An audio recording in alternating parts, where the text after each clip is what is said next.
People really care about what's making them disliked, and they really want to know how to be liked. Okay, so first, this is an exercise that I do in my class at Harvard called 10 Questions to Fall in Like. So if I ask someone those questions, they're going to like me. It's a great starting point, but let's talk about this because there are going to be little clues about how to be better liked, and it's the most teachable, practical, scientifically rigorous framework in the world for communication. Do you want to hear about it, Stephen? Of course I want to hear about it. I want to be the most persuasive, influential, likable talker in the world. So I shall follow your lead. Oh my gosh! It's a lot of power. I love it. I love it so much. Harvard Professor Alison Wood Brooks is a behavioural scientist who has spent 2 decades studying conversational science. And she's revealing the communication mistakes we all make, the art of negotiation, and how to get anyone to like you. We all get to adulthood and we feel like conversation should be easy, but as a scientist, when you look under the hood, you realize this is why we have so many awkward moments, why we say things that we shouldn't, why we are boring, why we get angry and hostile, and there's very clear strategies to help us with all of that. Like one of my biggest findings was how we reframe social anxiety as excitement, which makes you focus on opportunities rather than threats, and that paper ended up being featured in Inside Out, the movie. And then there's small talk. I hate small talk. I'm gonna help you reframe that because it's really important. But the mistake that people make is that they stay there way too long and they need to move up this topic pyramid. What about in a digital age? Do we need to start communicating differently? Yeah, there's clear things that we should do to make our text-based communication better, and we'll go through all of them. And you said you've done an interesting study recently about male friendship. Yes, and it's quite troubling. So how can I make more friends as a man? Yeah, let's talk about that. I see messages all the time in the comments section that some of you didn't realize you didn't subscribe. So if you could do me a favor and double check if you're a subscriber to this channel, that would be tremendously appreciated. It's the free thing that anybody that watches this show frequently can do to help us here, to keep everything going in this show in the trajectory it's on. So please do double check if you subscribed. And thank you so much, because in a strange way, you're part of our history and you're on this journey with us. And I appreciate you for that. So yeah, thank you.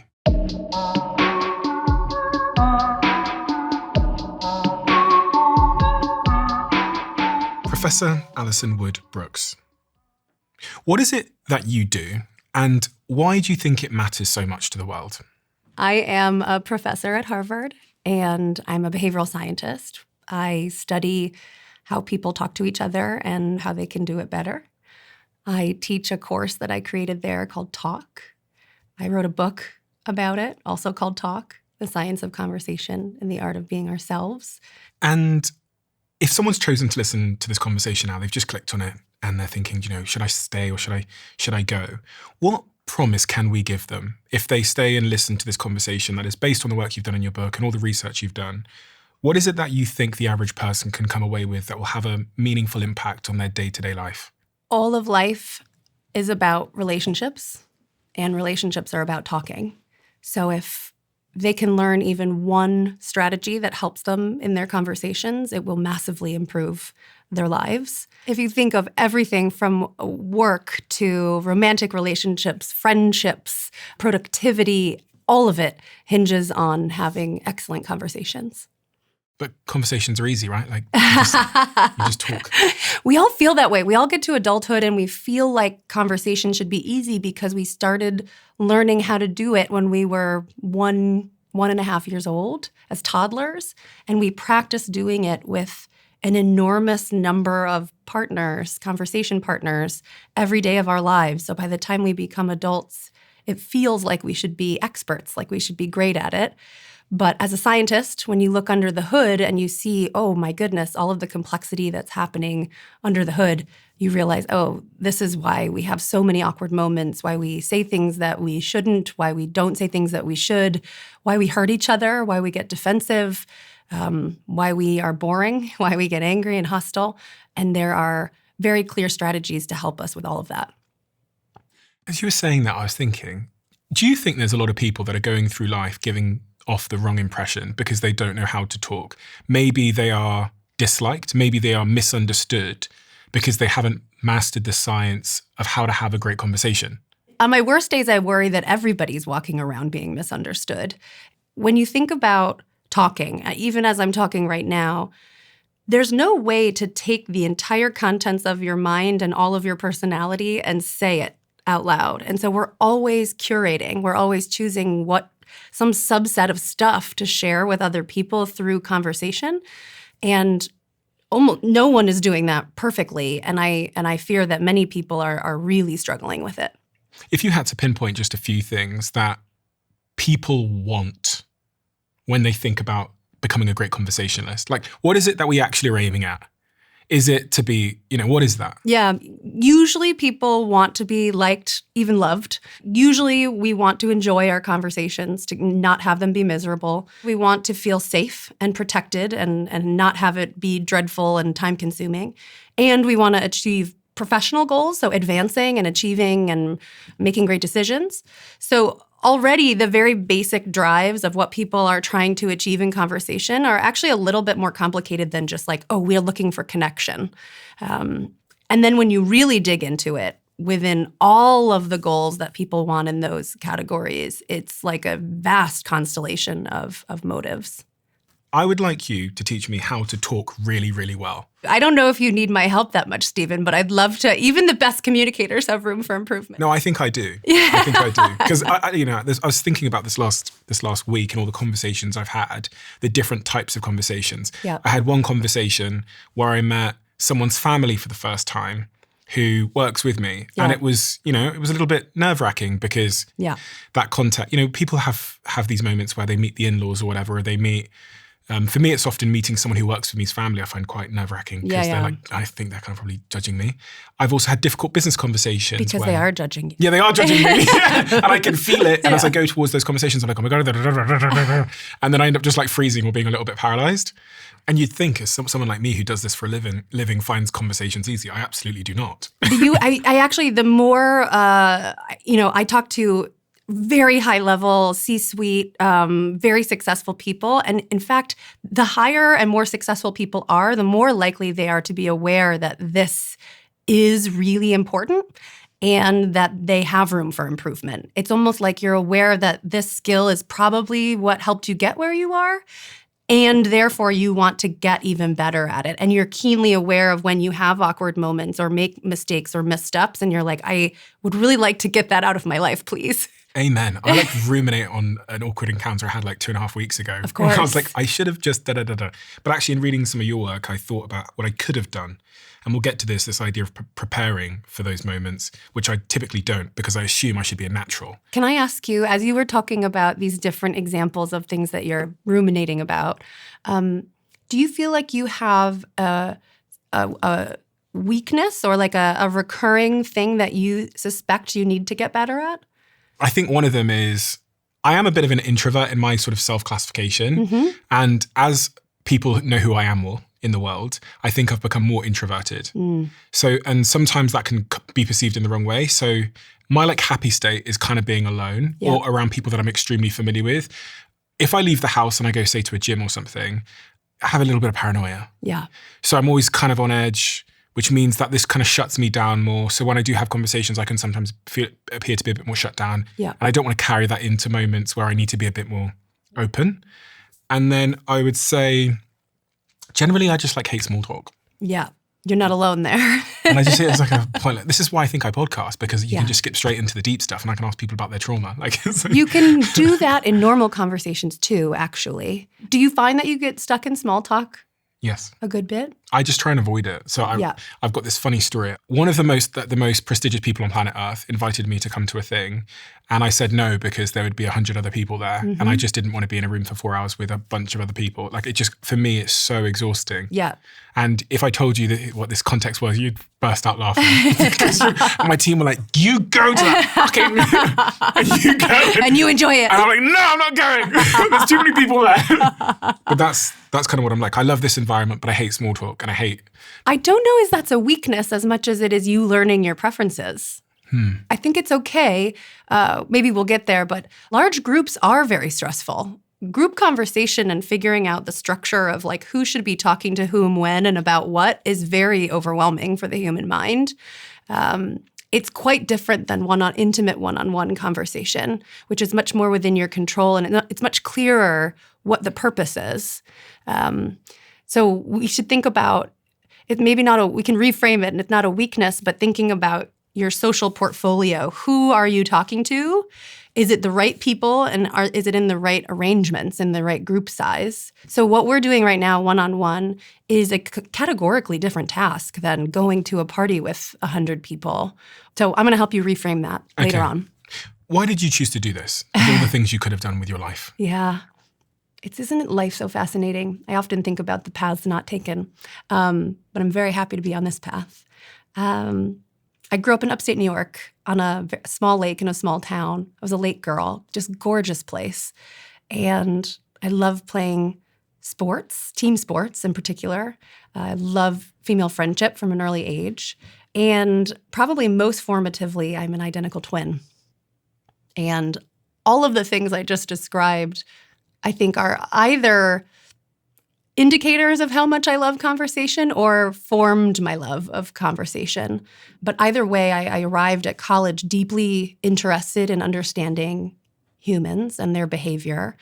And by the time I got to Harvard, I realized, wow, there are whole fields like social psychology and communication that are purportedly about communication, but nobody's bothered to actually transcribe real conversations and study them at very large scale. And so that's what I've been up to for the last 15 years. How has being an identical twin been formative in this regard? So my twin's name is Sarah. Being an identical twin, there are many things that are similar to being a close sibling, I'm sure. But an identical twin, it's like you have another version of you in the world. And we share a bedroom. We were on the same sports teams. We played in band together.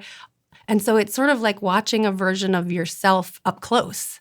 And I got to see how she failed and thought, oh, well, I'm going to avoid that. And I would see how she succeeds. She hits an amazing joke. She answers an amazing question. I know that I'm able to do that because we have the same DNA, the same abilities. In a sort of subconscious way, I think I've just been trying to help other people find that in their relationships, in their friendships, in their romantic relationships, in their work collaborations, because I've gotten to see how amazing that can be for two human beings, how close you can be and how much you can actually understand each other when you communicate well. And what research have you done? Like, what are the reference points you're pulling on? Yeah. Do you do your own research? So much. And give me a flavor of the Too much, probably. It's almost like I'm a recovering academic. I've been working in academia doing behavioral science research for 20 years. I know I look impossibly young. I started in graduate school studying emotions, especially anxiety, and not the kind of anxiety that requires medication or therapy necessarily, but the types of social anxiety that people feel constantly all day long. And figuring out, okay, how does it affect different behaviors, like how we negotiate or how we take advice from each other or how we perform when we're public speaking, these types of things. And then figuring out strategies and tips to help people manage that anxiety more effectively. And one of my biggest findings was how we reframe anxiety as excitement. It's a very easy flip to move from it. It's essentially they're the same emotion because they're both high arousal. High energy, high cortisol, stress hormone, high heart rate, sweaty palms. You just change how you think about it in your mind. So literally saying things out loud like, I'm excited, change how your appraisal of it. So you actually experience excitement. It helps you perform a lot better in a lot of different ways. So you did a study in 2011?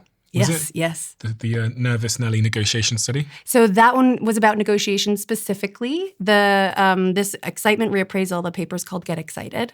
And that paper actually ended up being featured in Inside Out, the movie. Oh, wow. Yeah, there's a great scene where the main character is about to have a panic attack. And Joy sneaks into the little cubicle farm of minions and says, stop drawing all of these projections about how things are going to go badly and instead draw how things could go well. It's so great. I was sitting in the movie theater with my kids and my husband kind of looked down the way and he was like, is that your thing? And I was like, yeah, it's my thing. So what did that study show, those two studies, the Nervous Nelly one, but also the one about excitement? When we feel anxious, as most people do in negotiations because it's an intense environment, filled with uncertainty and a lack of control, which is the recipe for anxiety, we want to escape. We either want to relieve that feeling by making concessions or get out of there, right? Just exit the interaction. That was the main finding of the Nervous Nelly anxiety and negotiation paper. The Reframing Anxiety as Excitement paper is lots of different ways to convince yourself that you're feeling excited just by saying I'm excited out loud. And in doing so, that makes you focus on opportunities rather than threats, how things could go well rather than poorly. And it has incredible downstream consequences. It helps you sing better, helps you do public speaking better, it helps you collaborate more effectively. So it's just a very powerful intervention. And what was the sort of mechanics of the study? So we would bring people in. You tell them, hey, Stephen, you're going to be singing karaoke in front of an audience. People start to feel quite nervous about this, naturally. Then, right before they're going to get up and sing this song, we say, okay, an experimenter is going to ask you how you're feeling. Some of you, we want you to say you're feeling excited. And some of you, we want you to say you're feeling anxious. And that alone, when I say, Stephen, how are you feeling right now? And you say, Anxious. Great. Okay, let's go sing the song. You go. People who said, I'm anxious, sing worse compared to people who say, I'm excited. They get out there, they're more in tempo, more on pitch, they have better rhythm. And we measure it with a software when they're actually singing in front of the experimenters. Just by me saying I am excited. Yeah. So the other day when I met my team members' family, I should have been saying to myself, I'm so excited to meet them. Among other things. Okay. So this is important. It doesn't always work, right? If you're terrified and it's really something dreadful, like you're terrified that your mother's going to die, and turns out it's going to be hard to get excited about that if she has a terminal illness.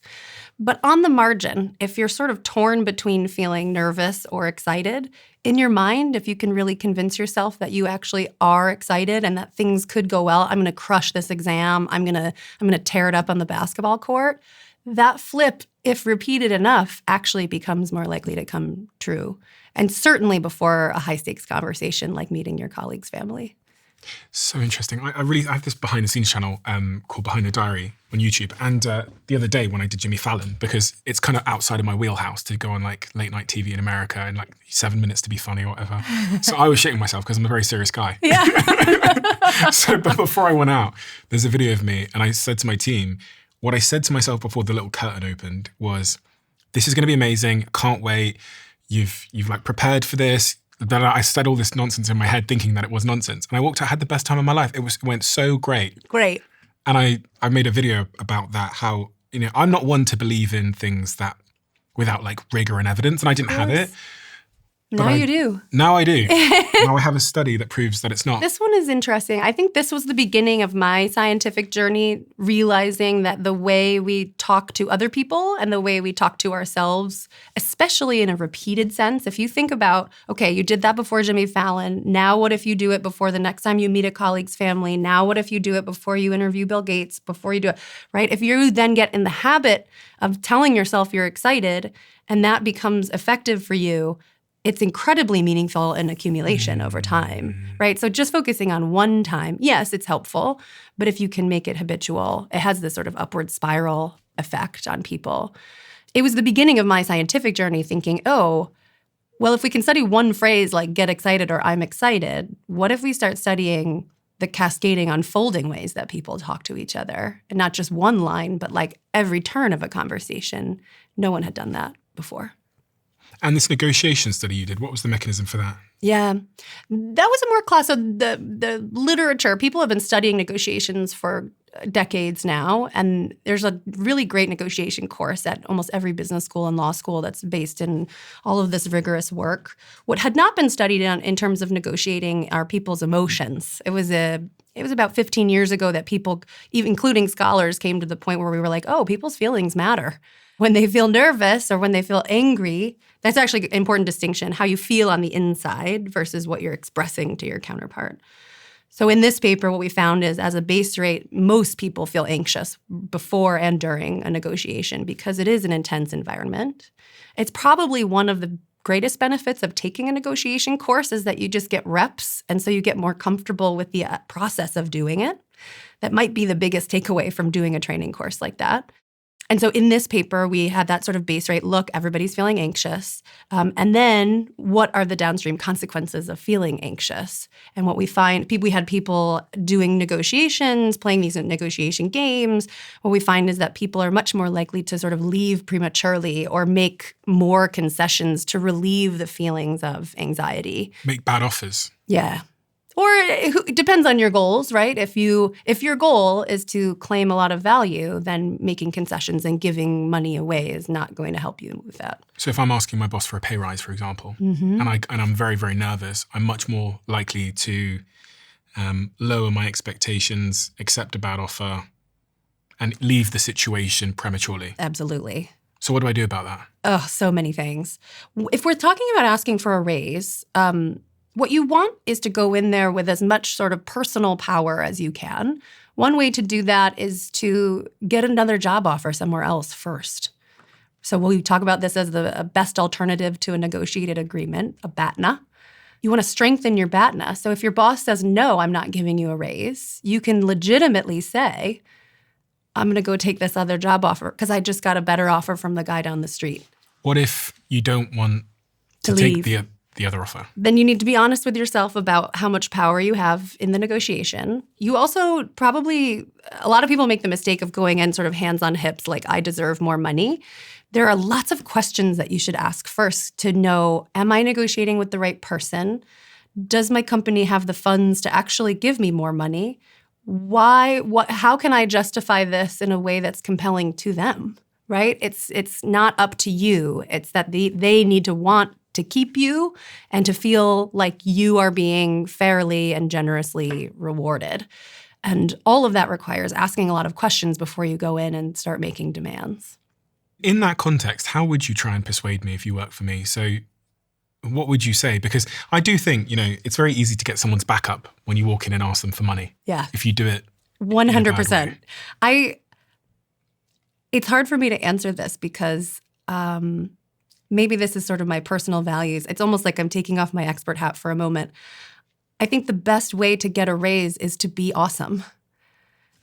Do things that are valuable, and your company is going to give you more money without even having to ask for it. So in my heart, this question of how do we have a conversation where I ask for more money, it's almost like I would hope that you don't even get to that point. If you are truly making yourself almost irreplaceable and incredibly valuable, your boss is going to be coming to you and saying, I have to keep you around. You're amazing. You're so incredible. That's a much easier conversation to have than walking in and saying, it's not fair. I don't make enough. I do think that holds it to be true. I think that generally, if people's first priority is what they want, then they often don't tend to get what they want. But people who have their first priority is what I can give, tend to get what they want. That's right.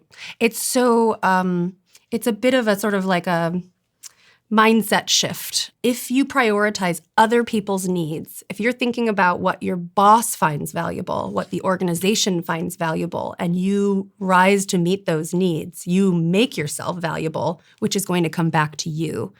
Hopefully, that's the hope. And I think often that is the case. Almost always that is the case. In the talk framework, and we'll get there, the K is for kindness. And it's not kindness in the sense of like altruism, because I'm going to help my boss and do everything he wants because I care so deeply. That can be part of it. But also it's this sort of loop of like, well, if you give him if you give the organization what it needs, that's going to come back to you. You will actually become valuable and get what you want as well. That's how relationships work. Usually when I interview people, I lead the way. Today, I'm going to follow. Okay? Because you know the outcome that me and the audience want to get to. Yeah. So I have all this stuff here. I love it. I Props. have all these props. Fabulous. And I have these blocks that, for anyone that can't see the conversation, say TALK on them, talk. Fabulous. And you tell me the best place to start. You know the outcome. You know where I want to get to. I want to be the best conversationalist, the best talker, the most persuasive, influential, likable talker in the world. So I shall follow your lead. Oh my gosh. It's a lot of power. I love it. I love it so much. Let's start with this. I want you to think of a conversation that you had recently. It has to be more than 5 minutes long. More than 5. Yes, I can think of one immediately. It was a conversation I had with my girlfriend where I just wanted her to know that I accept the fact that I fucked up. Like I accept the fact that I should have been more present in a particular moment and I wasn't. And I just wanted to like Own it. And convey that to her. And convey that I'm sorry and I get it. Yep. And this is not one where I'm going to try and justify my whatever. No, actually, objectively, I should have been more attentive and present. Yep. I just wanted her to know that. Yep. So you sort of an admission of blameworthiness. Why? Why did you want to do that? Because I felt that she was right and I regretted my behavior. Yep. So sometimes I don't feel like she's right. Sometimes I'm here to, respond. In this particular scenario, I thought, actually, on balance, I should have been more present. This was an important time for her. And in hindsight, that's not how I wish I'd behaved. Okay. How did you want her to feel during and at the end of this conversation? Understood. And you really that was really it. It's like I wanted her to feel understood and I guess like connected to me, but it's really more I just wanted her to not worry that I didn't understand. So she didn't have to say it again. Like I just wanted her to know that I get it. And that in future I wish I'd behave differently. How did you want to feel during and after this conversation? I guess I wanted to offload the guilt. Aha. Good.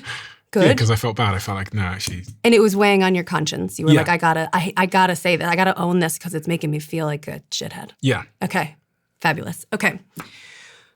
When we look back on our conversations and try and describe what our goals were, very quickly you start to realize that our goals are very complicated, that we want a lot of things. I'm also guessing there may have been a time component. Can you talk a little bit about that? Like how much time did you have to achieve these goals? I mean, I never seemed to have enough time, so it was yeah. So I had probably about 20 minutes. Great. Hey, that's pretty good. I wish I had 20 minutes with my husband. Okay. So I have a framework that helps us think about conversational goals, and I call it the Conversational Compass. Okay? And like a compass that you might use to find your way out of the desert or the forest, the compass helps you decide which way not to walk, but to talk, okay? So the x-axis... I'll put this on the screen for anyone that can see the video. Great. The x-axis, which runs horizontally, is about your relationship. Also, I'll link it below. So this relational axis, high relational goals are things that you care about that are serving the other person or your relationship. This conversation sounded very high relational. You're truly like... I just really want her to know that I feel like a shithead and that I'm owning it and like I care and I maybe won't do it again, something like that. Low relational goals are things we care about that serve us. So in this case, you said something like, I want to offload, get rid of my guilt. I was feeling bad. The y-axis is about information exchange. High informational goals hinge on exchanging accurate information. It's sort of the reason human beings develop the ability to communicate at all, right? Way back when, is to take what's in my brain, communicate it to you accurately. But we care about tons of stuff that is low informational. So it's not about exchanging information. And sometimes it's about concealing it. In this case, you had a high informational goal. You wanted to sort of persuade her, prove to her that you're a good guy and that she should stay with you. Essentially, trust you. But you also had low informational goals, like you didn't want it to be emotionally unpleasant to have this conversation. You also had low informational goals, like a time constraint. You needed to protect your time and her time. And so we're always limited by time and cognitive resources. So the point of this is to help us plot all of those goals in a logical way. Each quadrant is good. We live in all 4 quadrants. We're not trying to get to one or another. It's just to help us describe all of the many things that we actually care about, almost to validate them and say, listen, it's legit that you wanted to relieve your guilt. It's super admirable that you wanted to signal to her that like you're owning this mistake. It's legit that you have time constraints. It's legit that you don't want your conversations to be unpleasant. So each of the quadrants gets a positive name. High informational, high relational is about connection. Okay. Often you'll hear communications experts just talk about connection, which is too narrow. It's not the only thing that we care about. Down here, low informational, high relational is about savoring. And what does informational mean in this context? like how much accurate information you need to exchange with each other. So if we just sat here kind of quietly and I hummed a song and I said something like, I love your shirt, we're not exchanging a lot of information, but we might be having a very lovely interaction with each other. So not every conversation is about high information exchange, though many people think that it is. You know these people. They're very transactional. They feel like a conversation is where you just say things you know at other people and that they're going to say things they know back at you. That's a big mistake. So having fun, I can see, is in the bottom right quadrant. Having fun, yes. Because it's not about huge informational exchange. That's right. But it is about connections. So That's right. Okay. Oh, and it's really important. Many of my students at Harvard almost forget about this quadrant. They're like, if we're not persuading and making decisions, we're not living, right? Like, this is really important, especially over time. If we're not enjoying being with each other, I'm not going to look forward to talking to you again. That's true at work and outside of work. Lower left is essentially discernment. We call it protection. It's protecting your time, protecting your reputation, protecting information. So concealing, keeping secrets, moving quickly. We can't sit here for hours and hours and hours. And then protecting your reputation, like you care about making a positive impression on other people. I want you to see me as smart and warm and calm and trustworthy. These are self-serving, low relational or low informational goals. And then we get up to upper left, which is low relational. They're self-serving, high informational. This is a lot of work-related goal, persuasion, making decisions, brainstorming, etc. So if I want to be liked and have great relationships, I need to be on the right side of this. Is that accurate? So what happens if someone who trusts you and loves you tells you something in confidence, and then you go tell everybody else? You lose trust? Yeah. So it's not that you can only live on this side of the compass, because discernment matters for relationships. Okay. Right? So, and here you are going to be in a relationship where hopefully you're going to be like brainstorming things together, making decisions together. Even with a friend, you're like, oh, where should we go to dinner tonight? You need to coordinate that choice well together. So I think one aspiration is to try and be over on the right side as much as you can. And in fact, having the mindset of pushing yourself to try and think about your goals that are more pro-social more often is a virtuous goal. But listen, we all have actual needs. So you can't only live on the right side of the compass. It's about moving around in a way that is savvy and actually serves what you care about. Yep. Got you. Do you have a sense of where your goals from that conversation that you described would be? Apologize, which is high relational and not very high on informational, because I didn't have a lot to say. It was just very simply about letting her know that I was sorry. And I didn't have a big explanation or a bunch of excuses or justifications. It was just, listen, I fucked up. Yeah, I get it. Can we talk about apologies for a second? Sure. I love that you chose this as your example and the way you're describing it. I love how you're saying, I didn't go into a huge explanation of why I did it or anything. More people should apologize that way. A lot of people, their instinct when they're apologizing is to revisit the problem and sort of make excuses or explain why they did the thing wrong. It's not effective. What is more effective is what you're describing, taking ownership and saying, look, I just messed up and I'm so sorry and I feel awful about it. And the most effective component of an apology is actually making a promise to change. If you say to your girlfriend, I realize I messed up here. I'm not going to do it again. Here's how I'm going to be different in the future, like a concrete plan. It's so compelling to hear that you've thought about that and then it's measurable because she can see in the future, do you actually live up to that promise? Do you follow through on this promise to never make the mistake again? Is there a point where you can apologize too much? We studied this. I ran some studies on this. We started by looking at frequency of apologies made during normal conversations. It's quite rare for someone to over-apologize, but it does seem like within one conversation, if you apologize more than twice, it starts to be more of a reminder of the bad thing that happened. Like you just keep revisiting it and it brings you back to the negativity rather than moving forward. We also studied apologies in a really large data set of parole hearings, like among people who had committed really serious crimes. And we looked at the types of apologies that they made in their during their parole hearings. And there it seems like you actually can't over-apologize. Like more is better. And again, the most effective component is making a promise to change in the future. When I get out, I'm going to be in AA. I'm going to live with my grandmother. Here's the job I'm going to do. Whatever the plan is, you're actually more likely to get out of jail. And going into those difficult conversations, is there anything one needs to do to prepare? Because our lives are full of difficult conversations, and actually it's the avoidance of them that ends up messing up our lives the most. So when you think about difficult conversations that we all have to have, or with difficult people, do I have to prepare for that? So this is very natural. Almost every person that you hear talk about communication tends to focus on difficult conversations. I'm going to suggest to you that that is a very narrow view of the conversational world, actually. And in fact, thinking about difficult conversations is a little bit of a misnomer. It's not like there are some conversations that are difficult and some that are easy.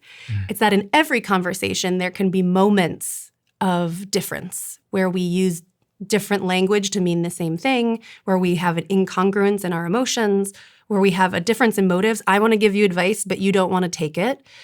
Or something dips down to a difference in our identities. I'm American and you're a Brit. So anytime you encounter these little fleeting moments of difference in all of these different ways, and maybe there was an image here. Let me see. No, it's not here. It looks like layers. We talk about it like layers of the earth. And above the surface are the words and sounds that you hear while people are talking. Right at the surface are people's emotions. So I feel excited, but you feel tired and bored. That's going to be tough.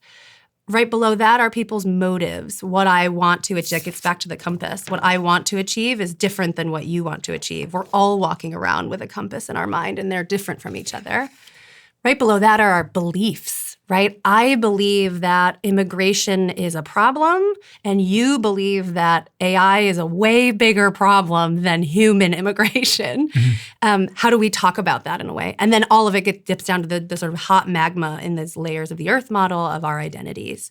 So even an easy conversation, we're on a date, or two spouses are driving in a car, or friends are hanging out watching a movie, like you can stumble upon these little moments of difficulty anytime, for any reason, and you need to have the skill set to be able to make sure the temperature doesn't get too hot. What is that skill set? There's fabulous research on this. I have found it incredibly helpful in my life. Research by Julia Minson, Mike Yeomans, Hannah Collins, called receptiveness. So it's receptiveness to opposing viewpoints. And it's both the mindset. When someone comes to you with something that seems crazy, you don't judge it negatively. You have to fight the human instinct to think of it as like, that's crazy, that's wrong. And now I'm going to win. And now I'm going to be right and prove you wrong. Because all of those instincts ruin our conversations and our relationships. Why? It makes us defensive on the receiving end. It makes us sort of accusatory and hostile on the attack end. Once we get into an accusation and defense mode, the conversation is broken down. It's no longer about connection, savoring, protecting, and advancing. We're now in this new world that is not achieving any of our goals. So says someone comes to you and says something crazy. They say, the sky is purple. Yeah. It's not blue, it's purple. Here's a magical phrase that you can say in that moment. It makes sense that you feel that the sky is purple. It makes sense that you feel excited to tell me that the sky is purple. It makes sense that you feel X about Y. It makes sense that you feel skeptical about podcasts. It makes sense that you feel annoyed that I speak quickly. It makes sense that you are worried about AI. Whatever people are feeling, whatever they express to you, we can validate that feeling because whatever's going on in their mind is their reality. And we have to say that out loud before we go on to do anything else, even if we're about to disagree with them vehemently. But we have to say the validation piece first, just like therapists do all the time, in order for them to feel heard and like, oh yeah, I'm safe here so that I can join you on your side of the table and now we're going to untangle this weird problem together. You say the sky is purple. Tell me more. Like how did you come to feel like the sky is purple? Are you colorblind? Do you see everything in purple? Like now I can ask you questions about how you came to that perspective and I can learn about it. I guess the risk is you don't want to validate something wrong? Yeah. Why not? You don't want to appear to be saying, because if I say, it makes sense that you think the sky is purple, but it's actually blue. The word thinks is important. It makes sense that you feel X about Y. Not it makes sense that you think X about Y. Thinking is like a cognition. Is there risk of it sounding patronizing? Maybe, but Like in practice, it feels really, really good. When I run this, so I run an exercise in my class where we go around, let's say there's a group of 5 students, and you have to share something. We start easy, like share one song you love. And then the next person has to validate that before they share their favorite next song. And you go around and around very quickly. And so it feels very contrived to say, okay, you have to say, I love that you love that Taylor Swift song. That's so interesting. I actually don't like Taylor Swift. It feels very contrived, but when you talk to the students after it, they say, yes, I knew what we were doing. It did feel over the top to say that about people's song preferences. And still, it felt amazing to have the person next to me say, I love that you love that Taylor Swift song. Validation, we are all so hungry for validation that even ridiculous validation feels amazing. So then when you get to round 2 and everybody's sharing something that they're really struggling with, and the person next to them says, wow, I'm so sorry, that sounds really, really hard. It makes sense that you feel upset about your mom. Now you've got that habit and you're making them feel quite good about something that actually does deserve that validation. So it's all about like developing these habits, no matter where the difference or disagreement is coming from. What's the opposite of that? The opposite is how people naturally respond, tend to naturally respond, which is by trying to win and prove them wrong and prove that they're right. So you say the sky is purple, and I say, well, that's crazy. The sky's blue. And then where does our conversation go? It feels terrible for you. It's so interesting. I learned this because I employed this person once, and this person, when we'd talk about ideas, the first word out of their mouth was always, I disagree, and then they'd make their point. That's right. And I don't know what it was about it, but I noticed that it would like get my back up. Of course. And so I'd say, I don't know, I'd say, I think we should do it like this. I disagree. Yeah. And then they'd make their point. And I remember thinking, gosh, that's such a... And it's so ironic because their goal is to persuade you. At the end of it, they want you to agree with their position. That's not at all how persuasion works. The only way that we change our beliefs is usually across many conversations, and we're around someone we like talking to and respect and have admiration for, and then over time, we sort of bend to the gentle pressure of their differing viewpoint. If I say, I disagree, now let's fight about it, you get your back up and you're not enjoying talking to me, even if you're right. And right, like it's not about being right or wrong in that moment. The goal here is to keep the conversation in an emotional place where it can continue, so you can continue to engage. And that's what these researchers find in this receptiveness research is if you qualify your statement saying like, I wonder if the sky could be a different color, rather than the sky is blue with certainty. There are all of these sort of hedging language. You can divide yourself into multiple parts. So if you said to me, the sky is purple, I would say, oh my gosh, as your friend and as a painter, that is so intriguing to me. As a biologist or as a meteorologist, maybe we should investigate that. Literally dividing yourself into 2 disagreeing parts. It's usually how we actually feel. So if your mother says something crazy to you, that seems crazy to you, you could say, as your daughter, I'm so intrigued that you've come to hold that perspective. I'd love to hear more. You know, as a representative of Gen Z, I know my friends would want me to say this. It means that you can hold 2 perspectives at once, and it is very helpful to the other person to keep the conversation going. But all of the elements of this receptiveness recipe have this flavor. It's a little surprising. I think often people think of these types of things as weakness because it's like our instinct is to try to win and be right. And instead, what I'm saying is, no, hedge your claims. Show that you're uncertain about stuff. Validate their feelings. Divide yourself into disagreeing parts because you're not certain about anything in order to keep the conversation going so that you have any shred of hope of persuading them over the longer term.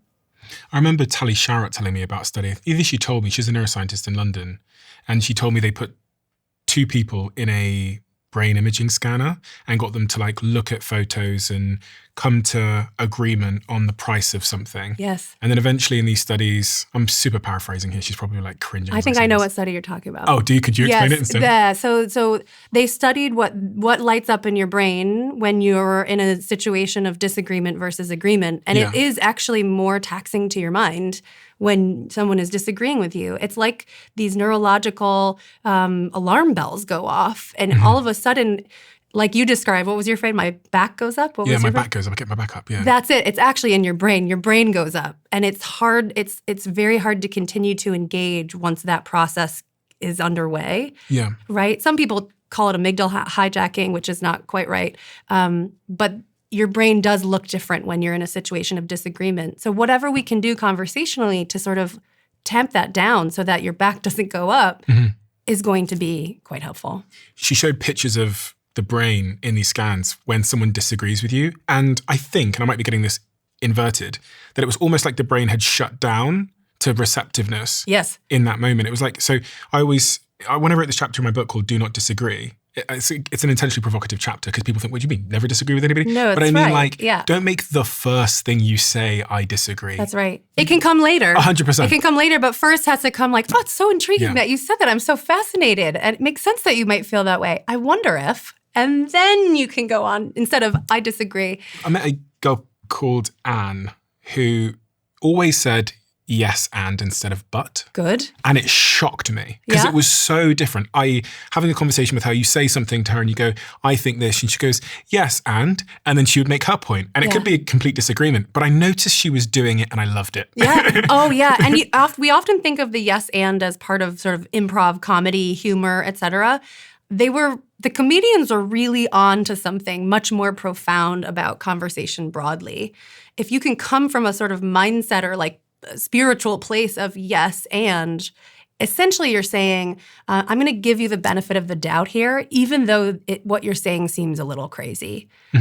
That's what is required to have great relationships. It's like we're all going to have these moments where someone feels something or says something that seems crazy. And if you react to it in an invalidating way, that's how we kill our relationships. Do we need to kill the word but?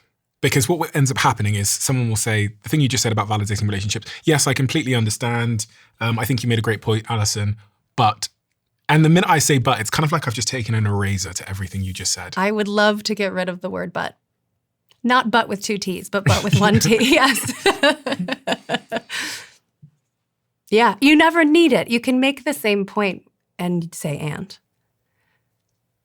But like it just completely, it immediately says. It also reveals that you're sitting there in a state of, I can't wait. I'm like, on the tip of my tongue is something I can't wait to say that's opposite of what you're saying. And it's the spirit of it is antagonistic. One of the things we notice when we have conversations on this show about conversation is people really care about likability. Yes. Like they really want to know what's making them disliked and they really want to know how to be liked. Good. So being liked is a huge drive, but it's just one of many things that we care about in terms of gaining status. So status is respect, admiration, liking in the eyes of other people. Liking usually comes from sort of warmth and charm. Admiration often comes from like perceptions of competence. So we want warmth and competence at once, ideally. Okay, let's go back in time. Should we talk about the talk framework? Because there are going to be little clues about how to be better liked across the whole framework. Okay. Okay, let's start with T. I'm going to push these to the side. T is, first I just want to say as a whole framework, TALK is the most comprehensive, teachable, practical, scientifically rigorous framework in the world for communication. Did you invent it? I did. So you would say that. But I didn't, when I first wrote the book, I didn't say it strongly enough. And in the last almost year, I've come to realize why.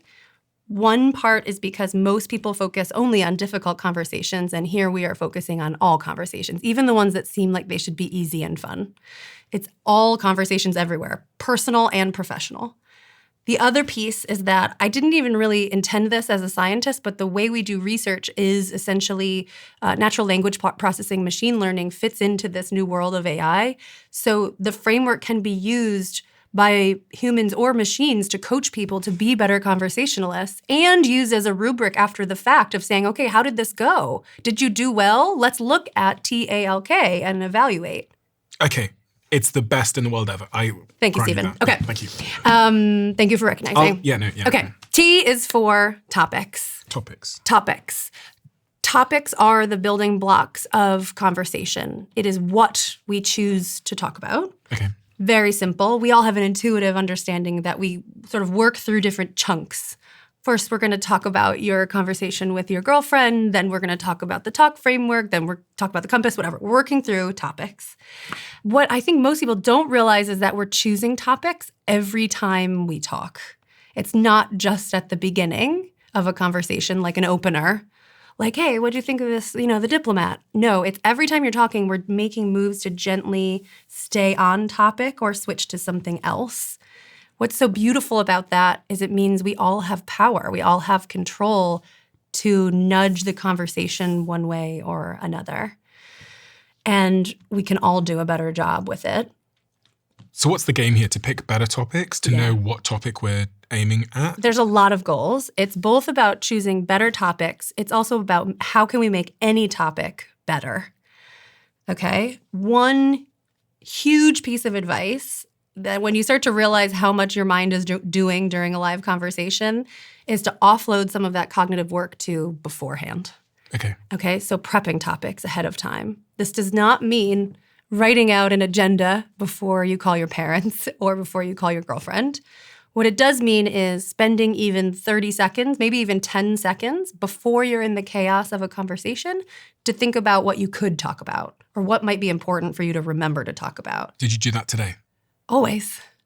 Sometimes you don't have to, right? Like you did it today. You did extensive prep. Mm-hmm. You even have things printed on cards here. Mm-hmm. And in a way, I have been prepping for this conversation for 20 years. I've been studying these things. I designed the framework myself. I've gone on 80 other, podcasts. That's all prep for this moment.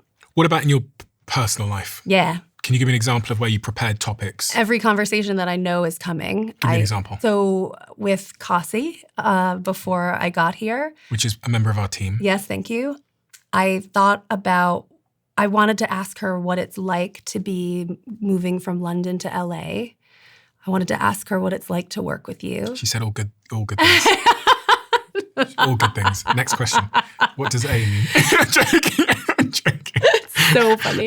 I often will, it's not rocket science. It's literally just a little bit of forethought. What kinds of questions or topics could I ask you that will make our conversation feel a little bit better than just like winging it in the moment and talking about like some random thing I see in the room? Mm-hmm. I try to do this before every conversation because now I know how powerful it is and how kind it is. If you are calling somebody and you're like, okay, oh yeah, their kid was going to take guitar lessons. I should remember to ask about that. Or, oh, my friend had this big presentation at work. I should remember to ask how that went. That means you're going to remember to ask them, and that's super kind, and they're excited to talk about it too. It makes everything better. So topic prep is a huge deal. In our research, what we find when you randomly assign people to prep topics or not, the conversations where people have thought ahead, even for 30 seconds, they feel less anxious. They're much smoother. There are fewer disfluencies, so ums, uhs, stutters between topics. They cover more topics, which is usually a good thing. More likely to land on good topics. You're less likely to blurt, so you're less likely to share things that you don't want to share with people. It's just an incredibly powerful strategy. And it doesn't need to be complicated. I've gotten in the habit of putting like 2 or 3 bullet points for people in my Google Calendar notes when you know you have a meeting coming up. Mm. And you don't even have to do it right before. Like, oh, a week ahead of time, if it pops in my head that I want to ask Stephen about, do you want to have children? I might write that as a little bullet point in my calendar note for the time that I'm going to be here with you. And then I'll be more likely to remember it. Do you feel skeptical about this? No. I was just thinking it probably makes you more, going back to the point about likability, it probably makes you a more likable person. Much more likable. Yeah. In fact, if you can achieve more of your goals, whether they're high informational, low informational, high relational, low relational, all of that makes you more likable. You seem more competent, you seem more warm, especially when you lean towards those pro-social, high relational goals. Because everyone talks about how if you're interested in someone else, like you were interested in Cozy, Yes. that must have felt good for her, which must make her like you more. We should go ask her. That's a good point. I ask I have my students sometimes do a reflection task where I say, if you had to walk into a room and your job was to make people like you a 1 out of 10, a 5 out of 10, or a 10 out of 10, what are the behaviors that you would do to try and pursue those 3 worlds? Okay, so if I wanted people to like me 1 out of 10, Yeah. what would you do? You tell me. You tell me. You're the expert. I want to hear your guesses. My guess is I would walk in quiet on my phone and I would ignore them. Yeah. And maybe I'd look up and make some kind of snide comment. I definitely wouldn't notice that they were there. Yeah. And I wouldn't make eye contact with them. I would maybe be rude, maybe like take a phone call. Mm-hmm. I was going to say, you know, 1's really low. So you probably insults, probably. Oh, yeah, I'd offend them. Yeah, offend them. Yeah, make some snarky maybe comment. take a phone call and then while you're on the phone call, talk about how great you are or something, right? Some sort of arrogance, etc. Yeah. Maybe if they try and talk to you, interrupt them. Yeah. And be like, not now. Or look at my phone midway through what they're saying. Yeah. Okay. So there's lots of things you can imagine there. Okay. Already we've touched on topics though, right? When you think about, okay, I'm talking on the phone in front of them and what am I going to be talking about that reduces my likability, even for someone who's like just observing you talking. I'd get their name That's wrong. great. Yep. That's a good way to say you don't matter to me. Yeah. 5 out of 10 is an interesting one. You want to do it probably more blasé, like you engage with them, but not very well. Talk about small talk topics, like you were saying, things that you could talk about with anyone that are not personalized at all, seem a bit disinterested, but not offensive, just bland. Okay. Then we get to 10 out of 10 world. 10 out of 10 likability. Yeah. What are you doing if you're trying to get 10 out of 10? I'm completely focused on them. Good. I'm attentive. I'm complimentary. I'm going to flatter them. Yep. Do you think it will seem obsequious? Not if I get it right. Okay. Because I'm going to mean it. Yeah, because it's going to be sincere. It's going to be really sincere. Yeah. I'm going to crack a great joke. Yes. Knock, knock. Yeah. Who's there? I don't know. You're like, I don't know. My you panic. Laughed, didn't you? Exactly. So, yeah, I'm going to flatter them, crack jokes, be very attentive, get their name right, ask them about their grandchild. Good.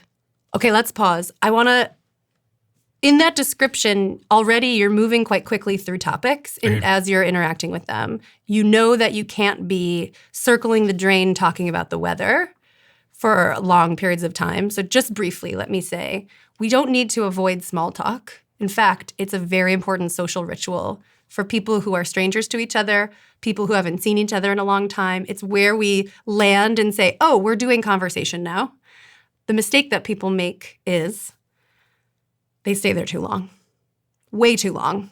Any more than like one beat of, oh my goodness, the weather's really warm, it's like summer in California, then you need to make it more personal and move up this topic pyramid towards medium talk, deep talk quickly, right? So small talk is at the bottom. These are topics anybody can talk about. Tailored talk is more exciting, more personalized, more relevant to your interests. Deep talk is the peak of this pyramid. Only we can talk about this thing in this special way. Not every conversation is bound to get to the deep talk, but when it does, we should feel very appreciative. It's one of the most magical things about being humans. So we don't need to get to deep talk with like the barista at Starbucks or with your neighbor when they're taking out their trash, but it does happen sometimes and it's quite lovely. I think I used to put girls off when I was 11 because I used to ask them like the meaning of life too quickly on my mother's stolen Nokia phone. Yeah. And so they would stop texting back. Yeah. So I think I learned early that like some people just don't. Like, well, the joke's on them now. Now you get to do it for your life's work. Fun. No, but I think you were on to something there. It's not that you asked them about the meaning of life at all. You asked it too quickly. So it's about the pacing as we move up here. Most people stay too long at the bottom, but we also cannot jump to the top often. You kind of have to do the ritual of climbing to feel like you get there in a natural way. And is that where relationships are built? Deep ones? For sure. At the top? Moments at the top, probably, right? This is where vulnerability takes you. Often asking lots of questions, especially follow-up questions, gets you up the pyramid more quickly. So shall we shift to the A of the talk framework? Sure. Because A is for asking. Topics and asking are intimately tied to each other. The most common way that people switch topics is by asking a question. So you can use questions like, what are you excited about recently? Or what has been your favorite guest to talk to? Or what have you and your girlfriend done together recently? You can do that to switch topics.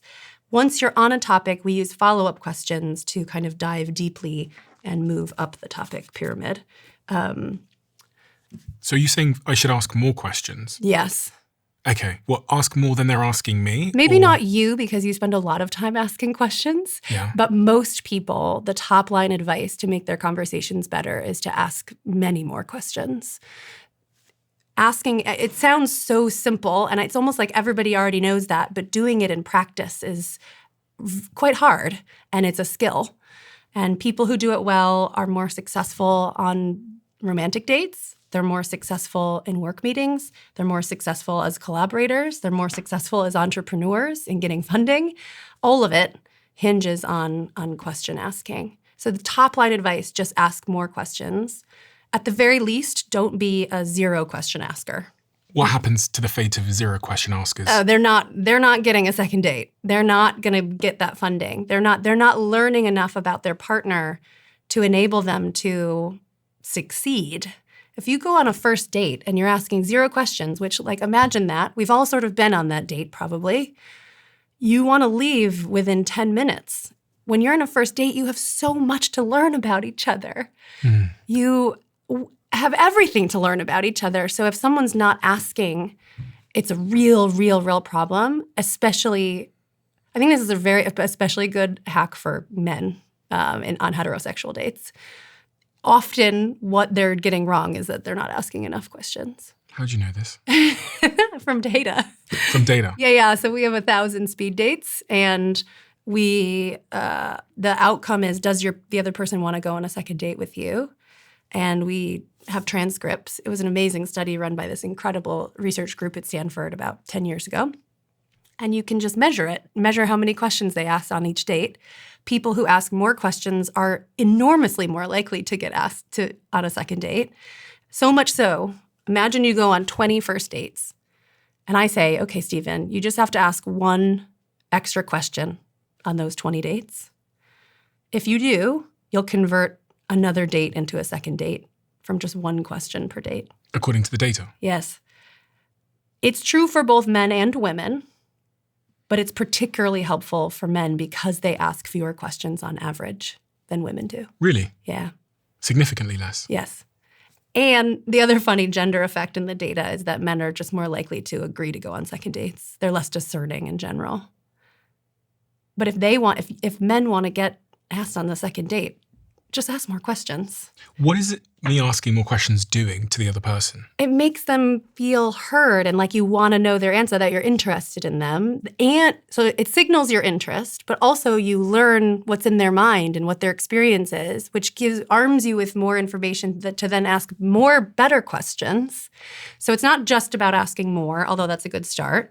It's about asking great follow-up questions. The benefits of question asking are almost entirely driven by the power of follow-up questions. So give me an example of asking a great follow-up question. We're on a date. It's there's food. It's going really well. Yeah. I've just shared with you that I went on an amazing walk down the Sunset Strip this morning. And then I would say, really? Oh my God, I've always wanted to go. Tell me about it. How was it? Oh, incredible. So I got to this point. I had never been there before. I had to decide, was I going to veer off and go see the Marilyn Monroe apartment, which, by the way, is right next to the Frank Lloyd Wright house. Oh, my God. Or was I going to go a few blocks away was the Menendez brothers' house. Who's that? The two brothers who killed their parents. Oh, on Netflix? Yeah. Oh, wow. Okay. So I would literally right in between, and I was at this crossroads. Do I choose cultured? Do I choose morbid curiosity? And which one did you choose? I went with cultured. I was too afraid by myself. You're so cute. You're so cute. So we're off our date now. That was so fun. You were asking such lovely questions, and it really helped to like cheer me on. Like you actually wanted to hear this story, even though it might like someone else might have been like not that interested, and then you feel embarrassed. Like, oh, I just shared a bunch of vulnerable stuff. I was walking alone in LA. I had morbid curiosity about these two brothers in this story. It's very easy to make someone feel invalidated in that moment, but follow-up questions make me feel like, oh, he wants to know more. He's coming with me on this journey. So did I do the right thing then? Yeah, you were doing great. Okay. Yeah. And what's the wrong thing to have done? For me to just Oh, imagine if I had been like, oh, I went on an amazing walk down the Sunset Strip, and you said, oh, my favorite restaurant on the Strip is a sushi place. Oh, shit. I went to this amazing restaurant, and I went to this amazing store. They carried Hermes. I bought an amazing pair of boots. People do that all the time. Constantly. So this is called boomer asking. Boomer asking? Not because of boomers. We love What are you saying It's about for people boomers? of all ages. Commit boomer asking. It's a boomerang. Oh, okay. So I say to you, So I lost subscribers. no, we love boomers. So I say to you, like, Stephen, what's your favorite restaurant? Mr. Chow's. Oh, I've been to Mr. Chow's. Last time I went to Mr. Chow's, I went with a whole bunch of friends, and I had a friend People who was do that really all the time. Yes. So I've asked the question, you've shared something with me.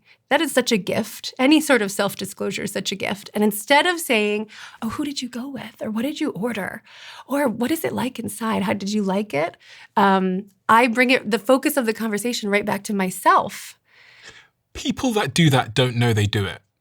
Correct. Because I will, obviously, I will go for dinner, or we'll have, 10 of my colleagues there. And then sometimes I'll have one particular colleague who is doing exactly that. Yes. And they have no idea. Don't you want to be like, stop? Yes, stop. Fucking hell. Just like ask them about their thing. They're new here. We're trying to make them feel comfortable. Even one follow-up question might be enough. And so if you use this mindset of like, ask the next question before you pull it back to yourself, it sometimes can be enough. Probably many more follow-up questions is better. But even just one where I was like, oh, who did you go to Mr. Chow's with? And I let you answer. Then I say, oh, I've been there too. You can see it happening in their head because you say the word Mr. Chow's is your favorite restaurant, and they immediately There's an association. Boom, I've got yes. a brilliant story about Mr. Chow's that I need to tell everybody. It makes sense that people do this. Our brains are wired to be egocentric. We know all of our lived experiences, our own, with 100% accuracy. We lived it. It's all up here. So anything that we see or hear in our conversations is, of course, going to trigger all of these memories and associations in your mind about your lived experience. And it's such an enemy of good conversation because it constantly tugs you away from being interested in the other person first. The other thing I've seen in meetings, which I've had to have a couple of conversations about historically, is when someone will be talking and then someone's listening going, yeah. And I know, I'm like, oh my God, they've got something to say. And they're like, yeah. They're yaring them out. Yes.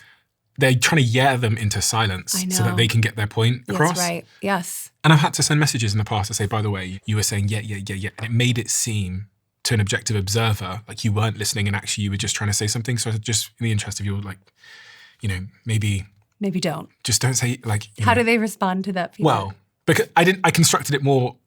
Tactfully than I just described. But I thought about it a lot and I just wanted to... Because I'd seen them doing this 30, 40 times in meetings. Yeah. And I don't think they realise how it's perceived. Now you know how I feel during so many conversations for so many different reasons. There are so many things like that where you see other people doing the dastardly conversational thing. And it's totally understandable why. They're excited. They have a thing they want to say, and it's preventing them from actually engaging with the person who's talking and what they're saying. All of these things are understandable. It's important to come from a place of non-judgment. Mm-hmm. It's because our brains were built to wander, not focus on another person, because we're deeply egocentric beings and we focus on our own perspective. Both of those things hold us back from really being able to engage with someone else. I want to go back to your thing of like a 10 out of 10 likability. Those are the little things, the little death by 1,000 cuts to your likability are these things where it's like you're not able to actually really focus on someone else and really engage with what they're saying and ask follow-up questions. And then later in the conversation, call back to something they said earlier because you're just that clever. There's so much stands in the way of doing that. In that particular example I'm thinking about, I started to get negative feedback from people that worked with this person. Mm-hmm. And I noticed one day the negative feedback was, I don't think they're even listening to me. Yeah. Because they're not. Because they weren't really listening. And so the minute I got the feedback was the minute I thought, you know what, Stephen, you've watched this happen. You know it's objectively true. You owe it, because you're this person's report, to have a conversation with them about it because it's getting in the way of their success. The fascinating thing for me is if I plot everybody I know and work with on an axis of like self-awareness as it relates to their communication, some people are they kind of just have it. Yep. And then some people are on the other end of this spectrum where there's like no apparent self-awareness of like how they're coming across. Yep. And they're so talented and so hardworking, but this one thing of like their communication self-awareness is honestly, in some cases, the single gravitational force on their career trajectory. Yes. And like, can people change? Or is it just like a genetic thing? They can. First, let me address, there are pros and cons to being at both ends of that spectrum. If you are too hypervigilant and too self-aware, it can be distracting. It might mean that you're sort of people-pleasing too, which can lead to burnout and exhaustion.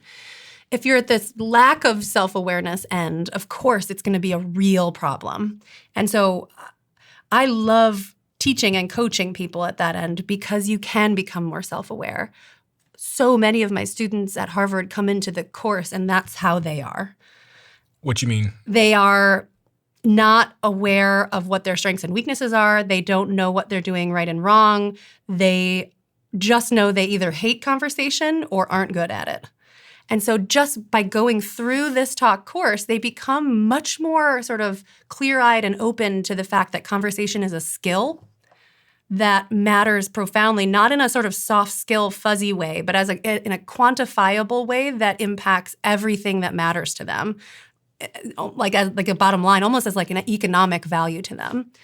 And so just having their eyes open to the fact that like this is a skill and a skill they need to get better at, even if I don't see them getting massively better in the course of 3 months, it means that they are likely to get better at it over the longer term because now they know, now they get it, and now they know that they aren't great at it yet.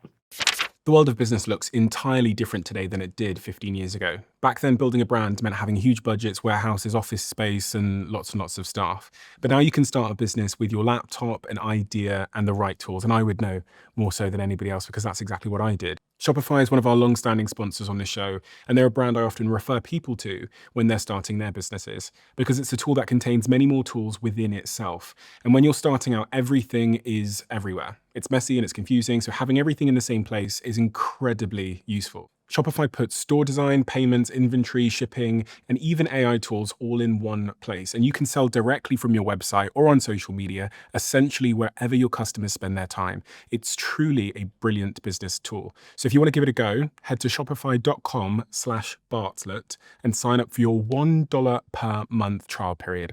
That's shopify.com/Bartlett. Are there anything else that, we talked about death by 1,000 cuts as it relates to being a 10 out of 10 conversationalist and likable person.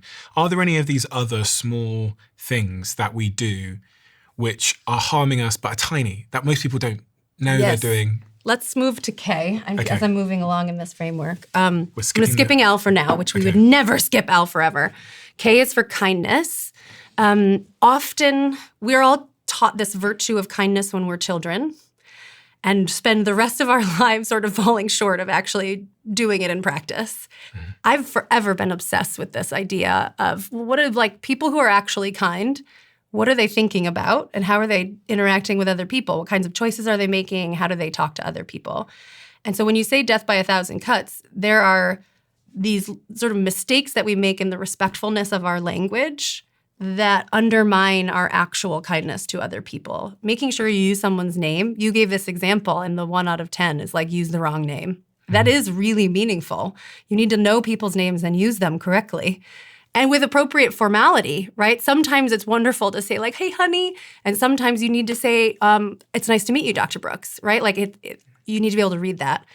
There is this paper where they studied conversations between police officers and citizens in Oakland, actually close to here, in normal traffic stops. So when police pulled over citizens and walked up to the car and said, you were speeding, and they used body cam footage and got all the transcripts from these interactions and then measured the respectfulness of the language that the police officers were using. There are some really not surprising but terrible findings that police officers were using less respectful language towards Black citizens compared to white citizens. But sort of more broadly speaking, the interactions where they were using more respectful language went better. There were less conflicts. They drive away without further infractions. So the tiny choices we make in our language, and the language of respect varies along like hundreds of features of language, and it's a very gradient concept, but they have a real impact on how these interactions go. When we think about sort of like things like systemic racial bias, it comes from that kind of stuff. That's where it leaks out, is in the language we use with each other. So we can all learn to use more respectful language. Do you think much about how our emotional state is impacting our ability to accomplish any of these things? Because I think, the days where I'm least likely to be kind are the days where I haven't slept. Yeah. I should probably be avoiding all conversations that day. It's really, I think one of the biggest things I've learned from all of this work is that conversation is remarkably effortful, and it requires quite a bit of energy. Even if you know how to be a good conversationalist, often we don't have the energy to actually do it. Oh, I don't have the energy to brainstorm topics. I don't have the energy to continue asking follow-up questions. I'm going to let my egocentrism take over and boomer ask till the sun goes down. Boomers. Not boomers. I have difference of opinion here. I'm going to accidentally use disrespectful language and not repair that, not correct it. That's kind of what keeps me up at night, is that human beings do have limitations. We are limited in time. We're limited in energy. Our brains are not supercomputers. And so in practice, people who are great communicators will often fall short of their own hopes because they don't have the energy to do it. I think Brené Brown said to me that when she comes home and she's out of energy, she'll just say to her partner, listen, I'm on 10% today, so I can't deal with this now. And talk about self-awareness. Boy, if you can do that, if you can say, and you have sturdy enough relationships at work and at home that you could say, dude, I'm like a 2 out of 10. You got to cut me a break today. It would be tremendously helpful. It requires quite a bit of self-awareness to recognize that you're at a 2 out of 10.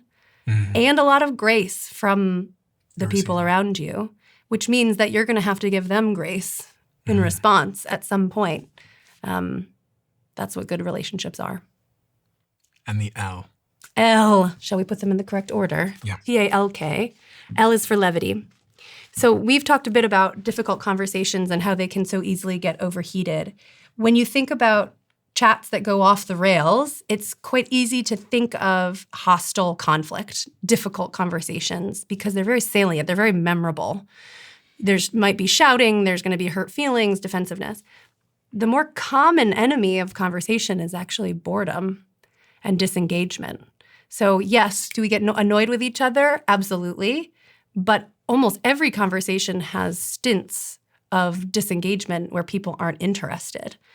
And so levity is humor and warmth to help us avoid disinterest and boredom. And levity is important for sort of happiness and engagement's sake itself. It matters that we're enjoying our time together. But maybe even more profoundly, if we are not leaning towards each other and interested in what the other person is saying, we can't achieve any of our other goals. Good conversation requires mutual engagement. So if I'm bored and my mind is wandering, which happens a lot because I have attentional issues, it happens to a lot of people a lot. The human mind wanders 25% of the time during conversation. So it's quite common.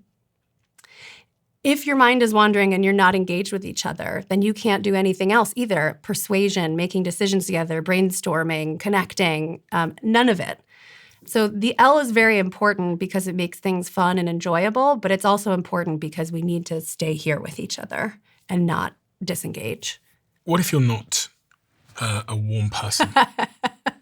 It's so fun. I've been accused of being Asking very for a serious. friend. Yeah. People say to me a lot, like, you're very serious. I'm like, really? I think I come across as serious sometimes. I think you may come across as serious. I think, but you do come across as very warm. And so that's an important distinction. You're using flattery. I've seen that on your compass. I'm not. I'm giving very direct I've got your feedback. compass here and it says flattery. Flattery right here. High relational. I'm onto you. So levity is two parts. It's humor and warmth. And I always start this part of my class at Harvard by saying to my students, if you're not funny and you think you never will be, it's okay. Because I don't think I'm going to be the one to make you funny within the span of 2 months if you are a deeply serious, unfunny person. Other people believe that you can get funnier over time. We can talk about that in a moment. What I do deeply believe is that anyone can be more warm. And so warmth moves include anything, expressing gratitude. I'm so grateful for your time today. I'm so grateful for you engaging with the content of my work. Flattery, giving compliments. Just shifting topics. So if you can get better at sensing when people are getting bored with a topic and getting more courageous and assertive about switching more frequently can be very, very helpful for keeping the conversation sort of bubbling along. Callbacks. Callbacks are any reference back to something that you've talked about previously. They're total magic. It shows that you were listening to someone earlier in the conversation, maybe even earlier in your relationship, like a month ago. If I can call back to something we talked about, it shows I heard you. I was thinking about what you said.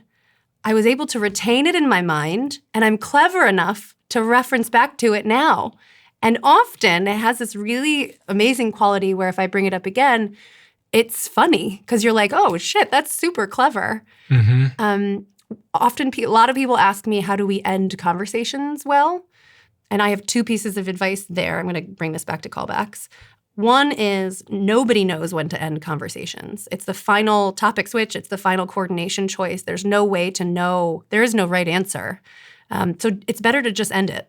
Like be assertive, walk away, rather than hemming and hawing and feeling bad and embarrassed about it. The second piece of advice is that it's a great time to try a callback. The very last beat of the conversation, you can say, and I hope you have a great time with your girlfriend this weekend, right? Like whatever they had mentioned, we're going to go to see this movie. I hope you have a great time at the movie this weekend, right? Showing that like, oh, I heard you 30 minutes ago when you told me this thing. That can help to smooth the exit ramp away. I find it really useful to give people my email address to end the conversation. That's so interesting. It just ends the conversation immediately. Yeah. Someone will come up to me and say, hey, I've got this business idea I want to pitch, and then they'll start pitching. And if I go, here's my email, and I shake the hand, the conversation ends immediately. Do you feel it is dismissive? Maybe, however, in the context of like being in the gym, and I'm like mid-set, that's and fair. someone comes over and says, and I go, oh, here's my email, if you want to, it seems to end the conversation. And it feels to be like, please help me here. What would be a better way to... I think that's quite good because it could be perceived as a little dismissive, but that person in the gym is going to be like, yeah, he probably doesn't want to talk about my business while he's, lifting. And you're opening the door to them. You're saying, I really would love to receive an email from you. It is my real email as well. I'm not giving out a fake one. Yeah, exactly. So, you should feel like a jerk if you were giving out a fake email. And I do read them. Yeah, exactly. Depending on your tolerance, I also don't, I think most people wouldn't be excited about having a deep conversation with a stranger at the gym. And I think giving yourself grace for that is also helpful. Like it doesn't make you a bad person. I think of an important thing that we take from the book and this course is like, talking more is not always the answer. Often it's not. Often it's important. It's these low informational goals, right? Like protecting your time, protecting your mental health. Most people are under-social. Loneliness is a real problem. They don't have enough friends. They're not connected enough. But some people probably are over-connected and your social portfolio is too large and there's too many people who need too many things from you. And so thinking carefully about what are your strategies to sort of stave off over conversation is quite worthwhile. And is this introvert, ambivert, extrovert stuff real? It's a great question. People have preferences about what makes them feel connected to other people.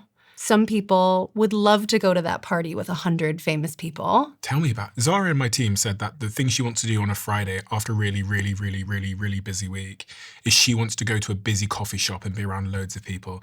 And I was like, what? She goes, yeah, it recharges me. I'm like, what? Are you like psychopath? Yep. And then there's me who after the same week, all I want to do is be in a dark, cold room Yep. on my own. Yep. Totally. And both of those are fair and fine. And knowing that about yourself is really helpful. I don't know as that relates to introversion and extroversion as much as like what are your preferences for conversation? It's both about how frequently, who do you want to be interacting with, and what topics are exciting. Is she going to that coffee shop and talking about work still? Or is she like, no, I can't wait to talk about this weird other stuff to try and get work off my mind? But there's those people though in society, we all know them, that are like, around people, they just become like a social butterfly. Yeah. Yeah, blah, blah, blah, blah, blah. They like to talk loads. They're really engaged. They're energized by it. Sure. And then there's us lot who are just drained by that stuff. And I look at these people and go, I'm almost jealous of them. I go, I don't know how you do that. Sometimes, for sure, when you get excited around lots of people can be a huge advantage because we need to do that sometimes. I actually think possibly a better indicator of introversion might be if you went into a party or you were in a group conversation and it was super awkward. Nobody's talking. Do you feel like it's your job to fix it? Extroverts would be like, that's my number one job in life. I am the one. Don't worry, I'm here. I'm here to save the awkwardness. Introverts are often like, I'm going to go loiter by the guacamole. This is not my problem, and I don't want no part of it. Yeah. So sometimes it's not even about the number of people that are around, but how you're managing conversation. I just put a new quiz on my website that helps people figure out what are your preferences, what are your natural habits in tricky situations like that. And it gives you a sort of type. What type are you? Do you tend to sort of be avoidant? Do you tend to approach and try and fix things? And then strategies to use. And what do you see in terms of percentages there and different We're going to find types? out. It's new. It's Oh, new. it's new. Yeah. We're just launching it, so I'm going to find out. And does it have classifications in terms of like, Yeah. how many classifications? Yeah. So it's only 3 types that you could be with this quiz, and then sort of like strategies that whatever your type is, this is going to help you in terms of topics, asking, levity, and kindness. And what are the 3 categories one could be? So one person could be sort of an approach person who's like, and I guess probably correlated with extroversion, we'll find out. If it's awkward and quiet, you're the one that wants to jump in and fix it. There are pros and cons to this too. If you jump in and you might say things and do things that you aren't very proud of. And might lower your value. Correct. Yeah. There are avoiders who are like, no, thank you. I'm going to stay here, but I'm going to not say anything. And then there are people who are like, I'm out of here. This party sucks, right? Like they're the exit people. I feel attacked. No, but that's interesting because is it true that some people who overtalk are less respected? Can you overtalk? I had this thought many years ago based on, again, observations I'd seen in boardrooms that I'd been in. And I'd see 12 of my team members in a boardroom trying to come to an idea for a campaign we were doing. Yeah. And I noticed that one particular person, who I shan't name, many years ago in our New York office, would talk so much and I would say too much, to the extent that the next time they spoke, I could see everybody in the room not paying attention and discounting it before it had come. So I came up with this idea. I was like, I think we all have a contribution score. Yeah. Like a credit score. Love that. And it's based on how thoughtful and valuable our previous contributions have been. Yeah. And what I would see is with this particular person, I shall call her Katie, the minute she spoke, halfway through her first sentence, I could see the person sat next to her basically just pre-rebuttaling it. Yeah. Like pre-dismissing it. Yeah. And then on the contrary, there's another particular person in our Manchester office back in the day who spoke so little that the minute they spoke, it was like the room fell silent and we all just swung our heads over to them because we were like, here comes a really good take. Yeah. So I thought everybody has a contribution score. Protect yours. Yes. So group conversation is incredibly complicated. And one of the most difficult things is so obvious is just how do we share airtime? There are always going to be people who have high power tend to take up more airtime just naturally. It's something that high power people need to fight against because it's not productive. And it makes lower power people feel like they're not welcome to join. But then if you just look at airtime balance, the person who's dominating the airtime, that is not productive, right? Like, especially if they're not the expert. Okay, that's where things get problematic. You can imagine a balance where, okay, there might be a group where we are all dying to hear, we need to talk about aerospace engineering, and only 1 out of the 10 of us is an aerospace engineer. I want to hear that guy talk for 45 minutes, and I want to learn everything I possibly can in that time. It becomes problematic when the person dominating the airtime is not the sole expert, or maybe not an expert at all. There's another piece to this, and I love your idea of a contribution score, where talking is not the only way to add value to a group. There are so many roles that people play. There are timekeepers. There's someone who's writing on the board at the same time. Often the person holding the pen ends up being the most powerful person because they're making diagrams and taking notes, and they decide what is worthy of being up on the board. There are people who keep the agenda. So we're saying, okay, here are the topics we want to talk about. Here are the goals we came in with. We want to make this decision. I'd like to note that we haven't moved to the pasture where we're going to make the decision, right? The person who is sort of facilitating the meeting becomes very valuable. So there's all kinds of, so there's goals, there's roles in a group, and then there's the soul, the warmth of it all. The other thing in line with that I've noticed from people with a low contribution score in businesses that I've built, whatever, is they're bad switchers. And it appears to be linked. What I mean by a bad switcher is the group will be talking about. I see. Yes. Do you know what I mean? They're unwilling to go where the group wants to go, and they keep coming back to their thing, or they're like, yeah, or something completely unrelated. Yeah, as if they just needed to say something. Yeah, and it veers the group off the subject. So the group are talking about, let's just say we're talking about a campaign we're doing for Starbucks, and we're saying, do you think we should do an event in Manhattan? And because it almost seems like they can't not talk, they'll say, I went on a holiday to Manhattan once, and it was voted in the top 15 on the Forbes list of best places to go. And you just go and you just look and go, well, what? That's not one. What if that person? Let me play devil's advocate for a second. What if they made a joke about New York that was actually funny? Slightly off topic. Great. But actually funny. And then you get right back into. Right. It's great. So it's not about, in that case, it's not about bad switching. It's about egocentrism. You're not reading the room well. You're not serving the goals of the group. Yeah. Right? Okay. Levity, moments of levity often are about briefly switching to an adjacent topic and then switching back. Yeah. And it's actually worth that sidebar because it's fun. And everybody's like, oh, thank God, we don't have to circle the drain on New York for a million more minutes. The problem is this guy's chiming in being like, let me tell you about the time I went to New York.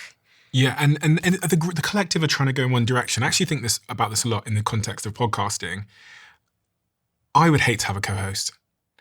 And it would be very hard. It would be so hard because in my mind, there's a particular direction I'm going in. Yes. And if they weren't aligned with the direction I'm going in, it's rough. And you see it sometimes on podcasts with a co-host where they're going in a direction talking about immigration. And they say but wait, just one quick thing before we move on, and then you go back. They go to a different direction. And you're like, oh my gosh. No. And as a viewer, you're like, oh, you are making progress towards the crux of the issue. But I think that's what I'm talking about. How do you make sure you're moving in the right direction as the group? And this is a great example because we often think of one-on-one conversation as the same task as a 3-person group. As soon as a third person pulls up a chair, whether it's a podcast co-host or a friend at a bar, that task, it's a categorically different task now because that third person has the power to take you on sidebars. It's no longer being co-created intimately between 2 minds. All of a sudden, we get into this coordination kerfuffle that can be very, very frustrating. I suspect that's part of why you don't like groups, actually, is that you so strongly prefer one-on-one. Yeah, I think that's true. I prefer one-on-one. I prefer the depth. And small talk feels really disingenuous sometimes. Can I push you? Do you think it's about control? Because imagine you had a co-host. The reason you'd feel so frustrated with that, yes, it's about the flow of the conversation getting to a magical moment. It's also you have to relinquish control to someone else in that moment. It's interesting because I was with a colleague of mine the other day and we were interviewing some people. Mm-hmm. So we were interviewing 3 people. Yeah. The first interview, I told her to lead the interview. And I enjoyed the interview because I could watch her go in her direction, felt very like a straight line. The second interview, I didn't say anything. And what happened is I started asking them a question. Now I'm sat there asking this guy a question because I'm trying to figure out this particular answer. So I'm kind of like circling this issue, not kind of giving it away. And I'm getting one step closer and another step closer.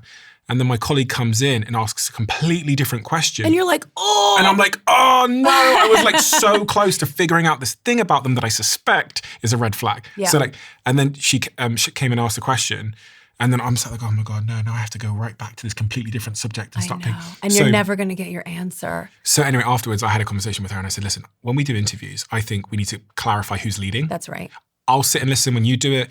Then when I do it, you sit and, Yep. And so I think that's part of it. That's part of the roles thing I was talking about before too, right? Like there's this roles of like you're scribing, you're keeping time or whatever, but also having clarity about like who's the topic leader here. Yeah. And clarity, especially in a group of 3, can be incredibly helpful.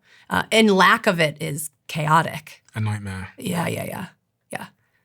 What is the most important thing we haven't talked about as it relates to likability and having great conversations and dislikability, if that's a word?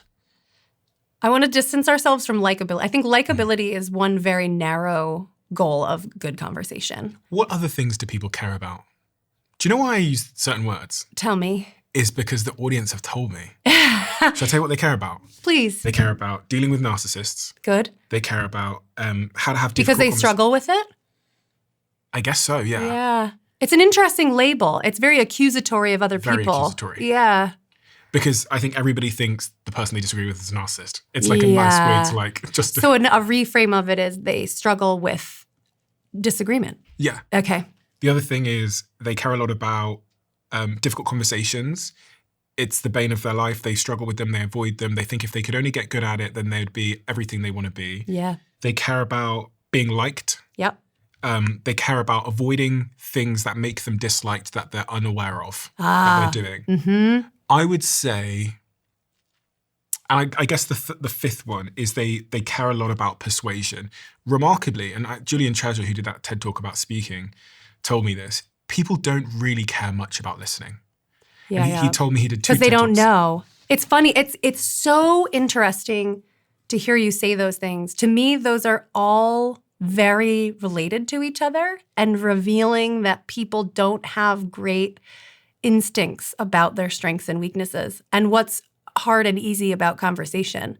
Persuasion, difficult conversations, thinking other people are narcissists, and being liked, they're all related to mismanaging conflict and disagreement and struggling to manage moments of difficulty well.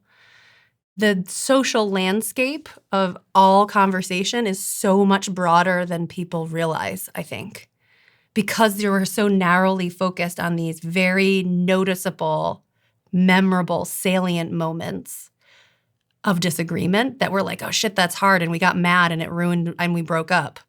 Of course. But you're also super boring like 80% of the time. And also you're not really listening to other people. You're missing so many opportunities to actually learn from people because you're not listening, you're not asking enough follow-up questions. You're not asking enough questions at all. You're spending too much time talking about yourself. Like, obviously this is what people, like, because the thing that I will remember the most is the conflict, the issue, the problem, the emotional situation. Yeah. People don't think they're boring. Like, No. generally. It's hard to, it's a much harder thing to notice. Yeah. And it's a much harder thing to get feedback about because no one's going to be like, hey, bro, you're boring. Yeah, and if the things I'm interested in, by way of me being interested, I think they're interesting. Yeah. So I think that, I'm just making stuff up, Pokemon, I think that's the most important, interesting thing in the world. And let me now tell you everything I know about Pokemon. Yeah. It's like this misunderstanding of the purpose of conversation is not to say things we know at other people. Mm-hmm. It's about finding things we're both interested in and then learning everything that you know about that. Like now I'm just gonna like take a journey through your brain of everything that you think and feel about this thing that we're both interested in. And on that journey, we might land in this magical place where I'm learning stuff from you. You find me quite charming. We're laughing together and we feel seen and known and understood. But it's definitely not going to be me telling you about Pokemon if you're deeply disinterested in it. And there's just the difference between being interesting and interested. We think that. Yes. Like, I think that the game of being interesting is to show you. Life is not about walking through life giving like mini speeches or like mini TED Talks, right? It's about conversation is interactive. It's co-created with two independent minds. Entrepreneurs make this mistake a lot too. They may be driven by, Dragon's Den and Shark Tank. You feel like it's not your fault. You feel like you need to stand up there and like pitch your idea. And in order to be successful, you give the most compelling public speech about it. Most entrepreneurs or business owners actually are talking to investors and colleagues and potential strategic partners in conversation. And so before you get to the point where you're like, let me tell you about my amazing company, you need to ask them a million questions and get to know them and understand what their pain points are and how many kids they have and what they actually care about. So if you're lucky, the thing and product or service you have actually fills that need and be like, guess what? I have this amazing thing for you. Wouldn't you love to invest in it? Andrew Bustamante said something to me about this. He said he's a spy for the CIA for about 10 years. And he said one of the things you have to train yourself to understand as a spy is that there's a difference between your perspective, which is like what I see right now. Yes. And in my perspective, I see a mirror over there and there's an award and I see some things behind you. I see two cameras over your shoulder. I see that. There's a wooden beam over there behind you, by the way. And there's like some green tape above there. And then there's your perception. Yes. Your perception is all this shit. Like I couldn't see any of this stuff behind me. That's right. And he said like as a spy, they train you to sit in the other person's perception. Because if you can't do that, you're never going to be able to persuade them. Like you have to realize that actually you sat in front of me have a different brain. And the only I can guess what's in your brain. I can guess maybe there's a mirror behind me. Maybe there's art. Maybe there's just a wall. I can guess based on what I see, based on what I've experienced. We're in a room, so I'm going to guess there's some sort of wall behind me and not out into the street.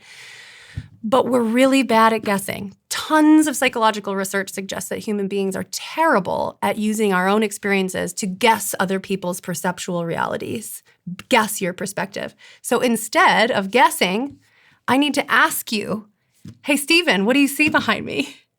I need to ask you directly, how does that make you feel? Why do you think it was built that way? What do you feel when you're sitting here? Why do you think it's asymmetrical? Why do I see books but you don't? The only way to truly understand another person's mind is to ask them and to talk about it. I asked my assistant Sophie to find me a reliable security system for my new place in LA. What she discovered is that most available options have the same issue. They're reactive and only take action after someone has broken into your house. Simply Safe, who sponsors this show, has a completely different approach. If someone's lurking near your home or office, their AI-powered cameras detect them, then human agents who act like a remote security guard take action, speaking directly to the intruder, letting them know they're being watched on camera, and if necessary, triggering a siren or spotlight to scare them off. Or they can call 911 for police dispatch. This immediate response is why I went with Simply Safe. No one else approaches security in the same way. They have no long-term contracts or hidden fees, so you can cancel at any time. They also have a 60-day money-back guarantee. My audience can save 50% on a Simply Safe home security system at simplysafe.com/DOAC. That is simplysafe.com/DOAC. There's no safe like a Simply Safe. You know, every once in a while you come across a product that has such a huge impact on your life that you'd probably describe it as a game changer. And I would say for about 35 to 40% of my team, they would currently describe this product that I have in front of me called Ketone IQ, which you can get at ketone.com, as a game changer. But the reason I became a co-owner of this company and the reason why they now are a sponsor of this podcast is because one day when I came to work, there was a box of this stuff sat on my desk. I had no idea what it was. Lily in my team says that this company have been in touch. So I went upstairs, tried it, and quite frankly, the rest is history. In terms of my focus, my energy levels, how I feel, how I work, how productive I am, game changer. So if you want to give it a try, visit ketone.com/Stephen for 30% off. You'll also get a free gift with your second shipment. And now you can find Ketone IQ at Target stores across the United States, where your first shot is completely free of charge. So when I go into a business meeting or I'm trying to persuade someone to, I don't know, join our company or whatever, at the beginning of that conversation, are there key questions that I should be using to understand their ideology, like understand the hero's journey that they have in their head of them? You should ask more and listen to their answers and then ask the next question. What kind of questions? A good one that I like to start with is, what are you excited about lately? Okay. Right? It's very revealing of what is top of mind. You asked me that question today. Loved it. It also implies that you knew what they were excited about previously, so it can help you kind of revisit that a bit over time. Everyone has an answer to that question, even if they're terribly depressed. They're excited about something, maybe the prospect of making a friend. And anything that someone is excited about means you can stay on that topic and ask more. Oh, well, what could I do to help you do that?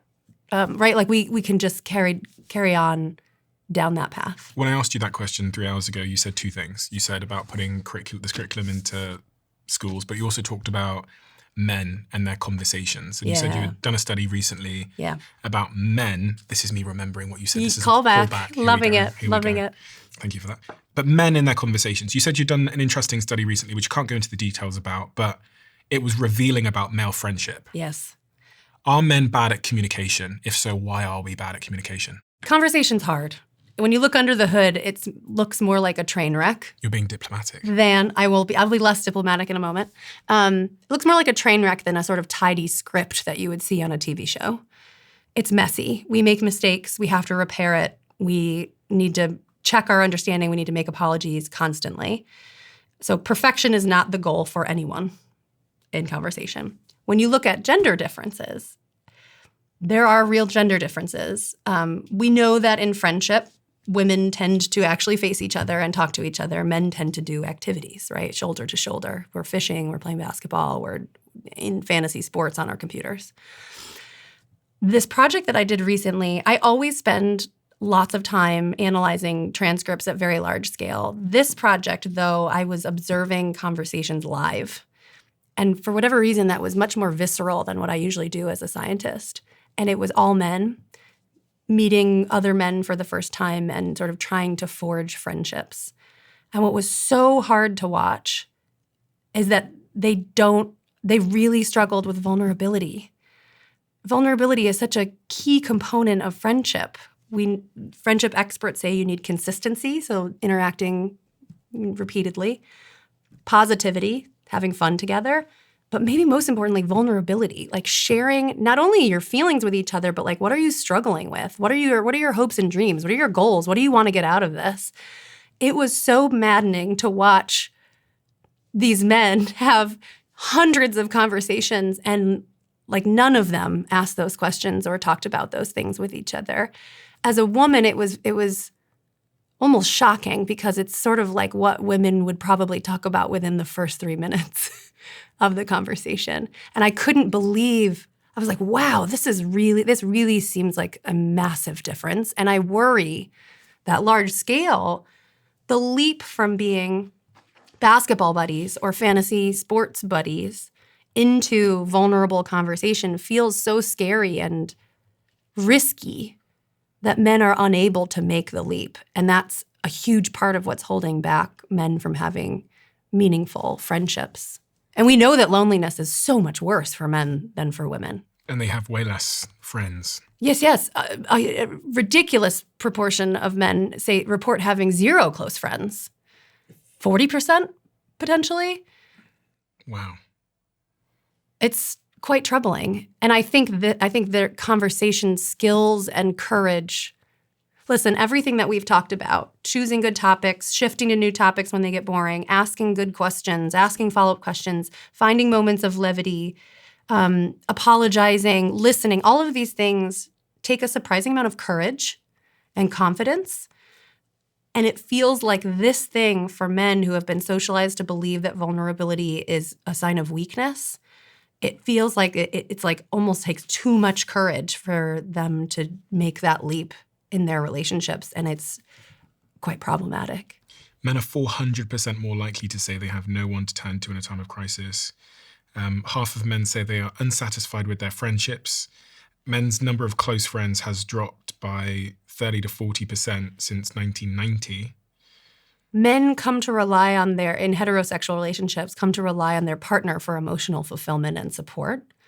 Women do not. So when, a woman, the female spouse dies, men have to remarry to fill that void. They don't have that friendship. When a husband dies, the woman has her friends to support her. So how can I make more friends as a man? I think it's really one conversation at a time. The power you have as an individual is signaling to other men, hey, let's take this courageous leap. Like, here's a question you can ask. What have you been struggling with recently? What do you hope to achieve? But what kind of thing have you been thinking about that you haven't shared with anyone before? And in the study you did, give me a flavor of how the conversation sounded. Hey man, you want to this hot dog is gross. Yeah, it's really gross. Yeah, I don't like the food. I'm going to go take a nap. It's like narrating what's happening around you. Sometimes they'd be like, where are you from? And then that would turn into a narration. Yeah. Oh, I love Chicago. It has that football team. I hate the Chicago Bears. I remember when so-and-so played there. Then you devolve into the sports talk, which can be important, but can you move a step beyond and be like, did you ever feel vulnerable when you played football in high school, right? What did you struggle with in terms of sports? Why didn't you play college sports? Whatever the topic is, you can take that next step to make it actually personal and vulnerable and interesting so that you walk away one step closer to having an actual friend and not just someone you say things you know to. I did a talk in Canary Wharf maybe a year ago, and a kid stood up in the front row. You've got to bear in mind there's 500 young, when I say young, I mean probably 21.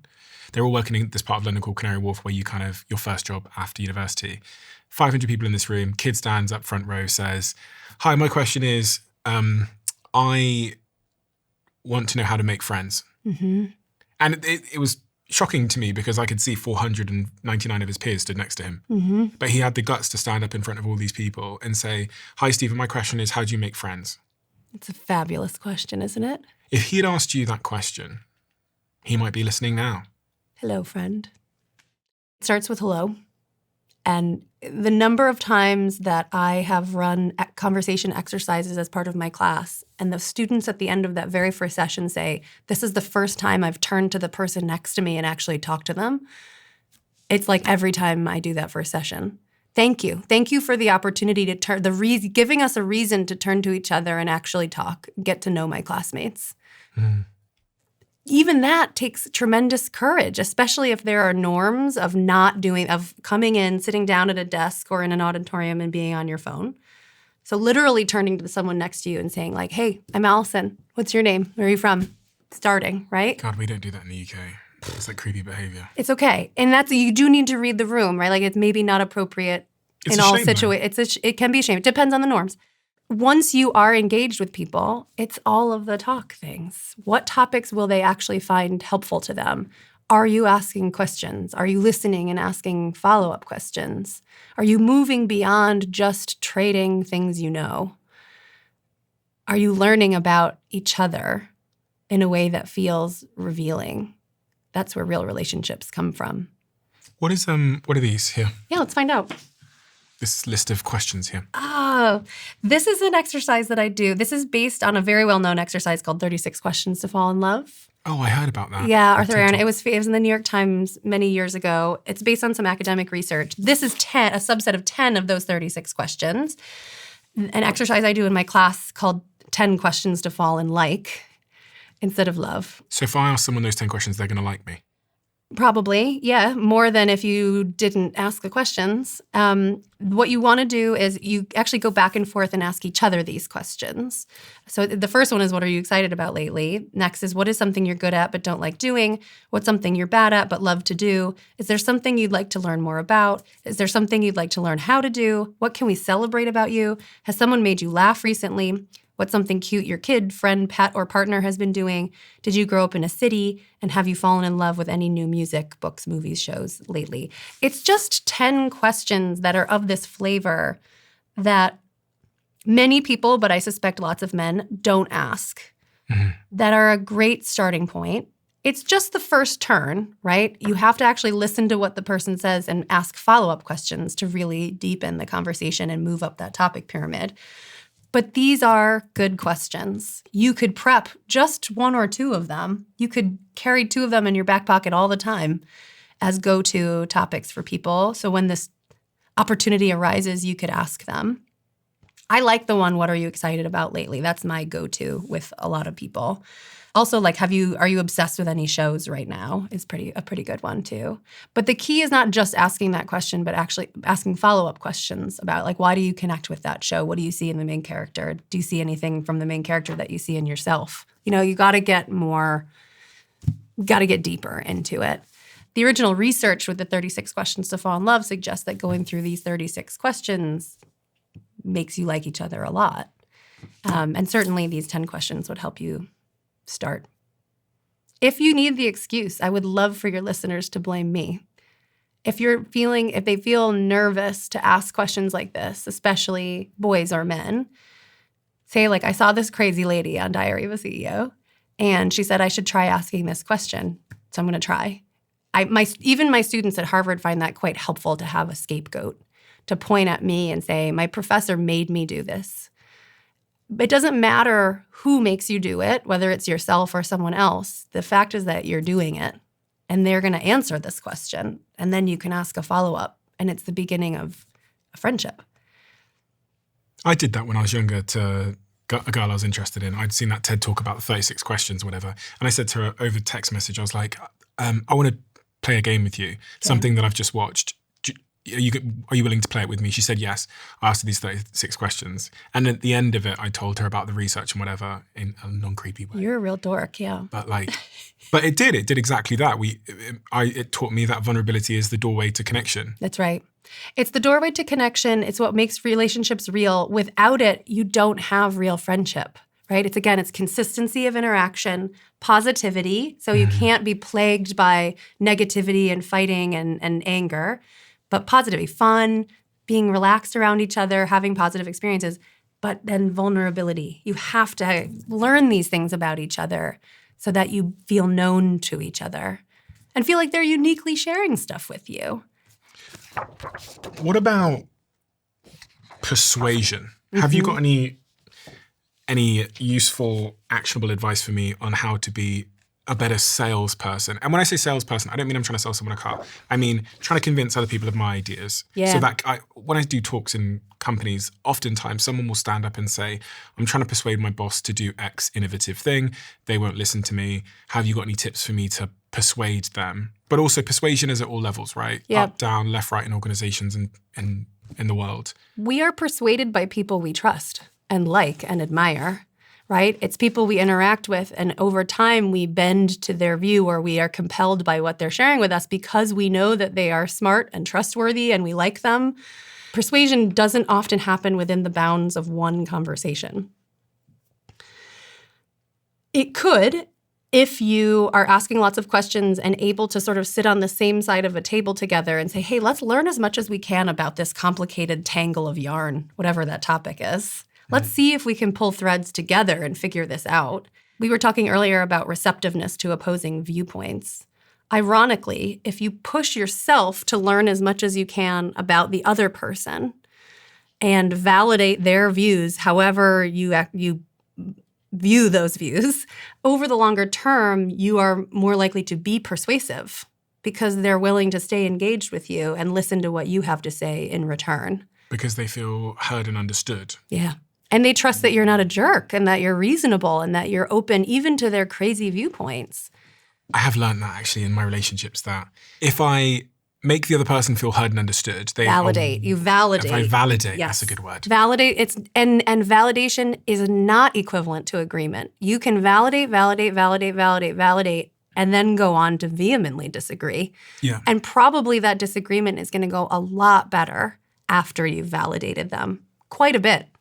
Like the mistakes I made in maybe past relationships were when I didn't validate, it was kind of like a broken record. The person continued to make the same point because they didn't feel heard and understood. That's right. But if I validate, remarkable thing happens where the kind of record player stops and then you can make your case. It's like a magic trick. There's really beautiful research recently that people conflate agreement with listening. I only think you're listening when you're agreeing with me. And when you disagree with me, I feel like you're not hearing me. You're not listening, because obviously what I'm saying is so sensical and so compelling that if you're disagreeing with it, you're literally not hearing me. Agreement and listening are not the same thing, but in our minds, we get mixed up about it. Okay, so I should start every sentence with I agree, even if I don't. Interesting, I agree. I think you should start with tell me more. It makes sense that you feel this way, and I'd like to understand how you came to hold this viewpoint. I think you should start with validation before you do anything else. Yeah, Julian Treasure, what he said to me was that he did 2 TED Talks, one of them about speaking, one of them about listening. Rough numbers, he said the one about speaking did 40 million views. The one about listening did like a fraction of that. Yeah. Like Listening is a weird concept to codify, and most people don't realize that it's a very, very high level skill. It's interesting as to why they don't think it's important. I think we think of things, active things. That's right. And speaking in particular, public speaking is very nerve-wracking. It's like an activity that makes people incredibly nervous.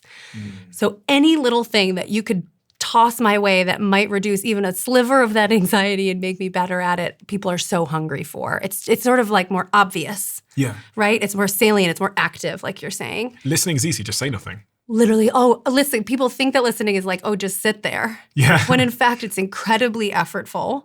It's incredibly hard because our minds are built to wander, right? Our minds are wandering at least at 25% of the time, probably a lot more than that. And people who are good at it, when we think of people who are charismatic, likable, smart, savvy, it's not because of what they're saying. It's because of how they're listening and reacting to what they've heard. Mike Baker, who's another spy, who was a spy for 20 years, I think, with the CIA in America, said to me that much of the job of being a spy and persuading and manipulating a target in a foreign land to give over secrets, he said to me that he would, for example, let's just say it was in Afghanistan. He would land in Afghanistan. He would find the taxi driver that was driving the government official who he wanted secrets from.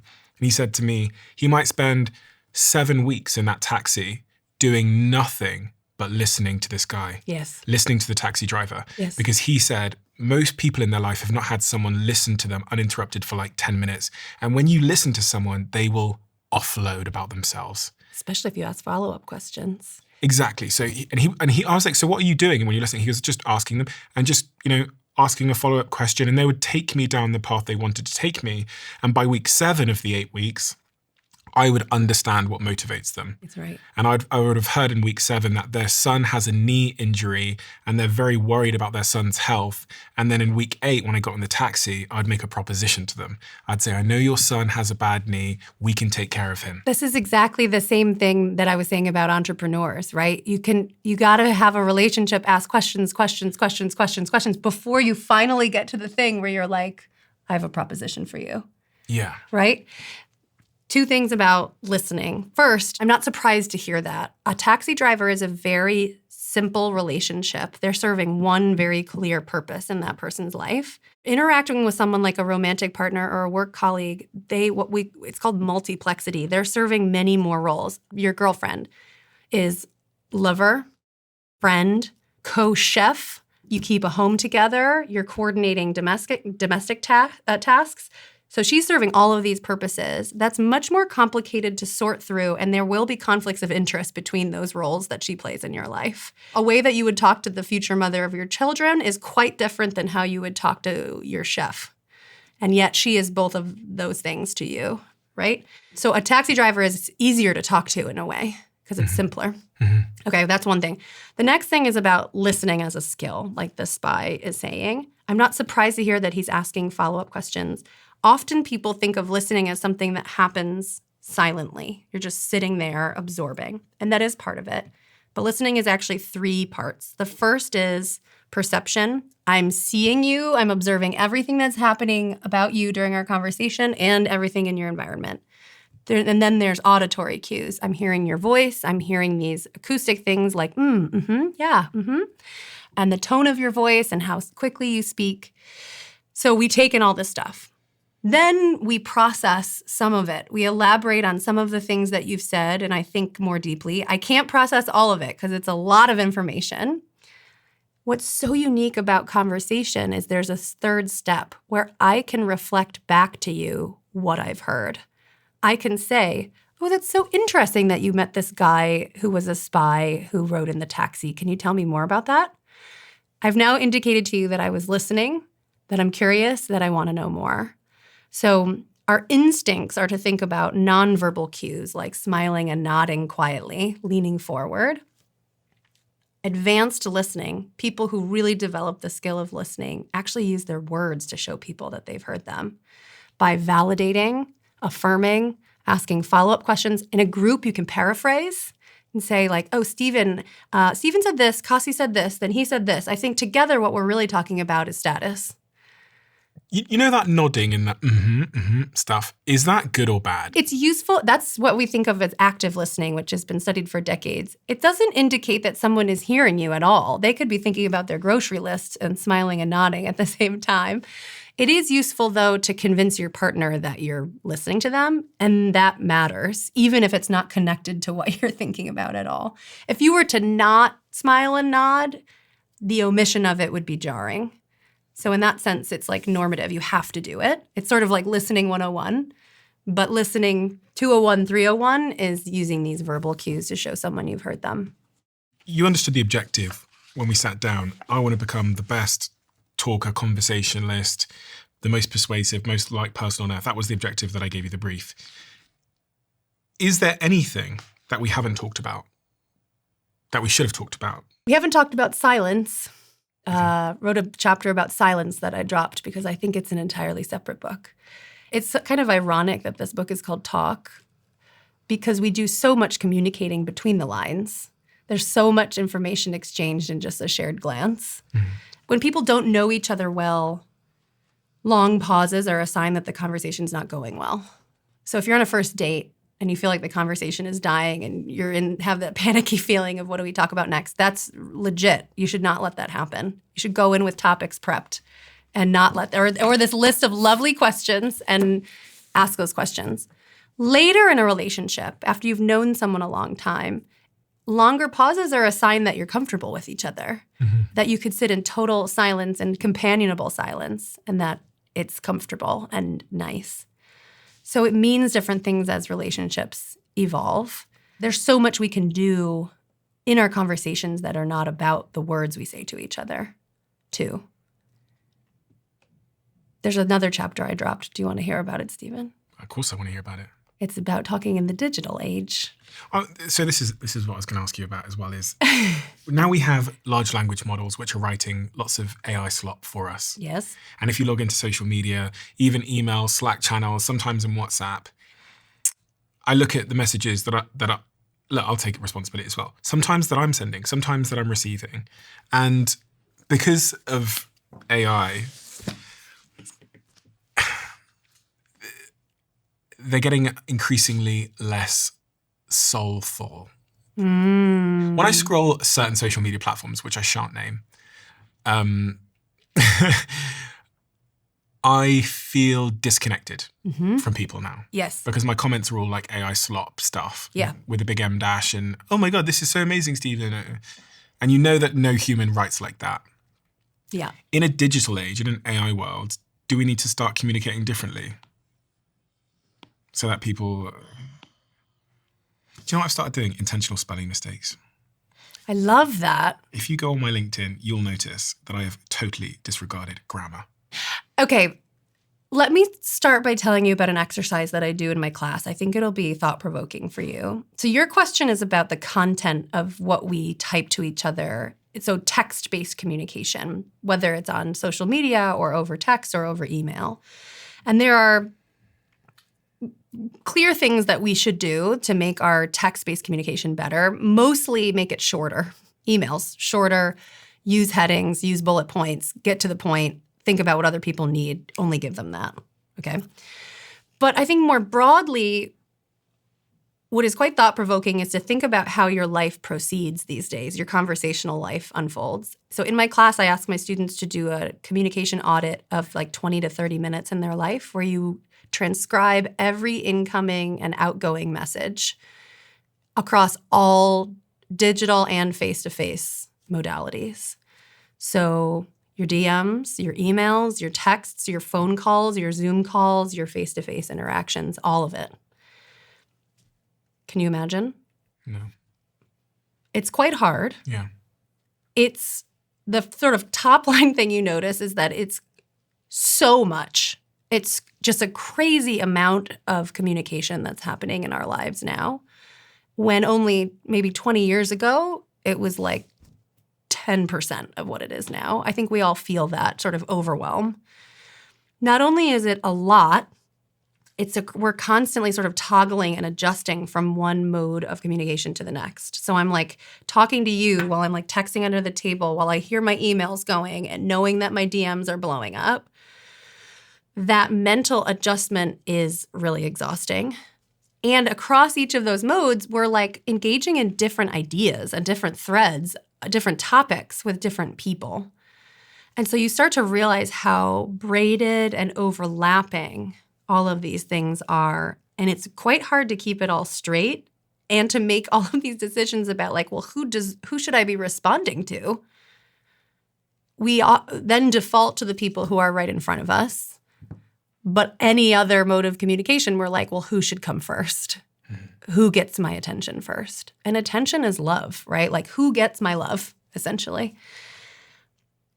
The thing that my students note about this exercise, which is completely mind-blowing, and I would recommend that anybody try it, is that only face-to-face conversations feel real in retrospect and while they're happening. Yeah. Now, that doesn't mean that the other ones aren't important. Of course, email is so important for transactional information exchange, but it's not real. It's not what the human brain was built to do. Our brains evolved to do this, face-to-face. It's why I prefer doing an interview like this in person than on Zoom, because it's real. And it's so engaging, and we're going to have a real memory of it later. And that memory might be sort of vague. You'll be like, oh, I knew this, like, middle-aged white woman with brown hair. She had a lot of energy, right? Like, that might be the extent of what you remember. But it was real, and we can hold that memory. And I think what I find so troubling, there's a lot I find troubling, but our conversational lives have become very unreal.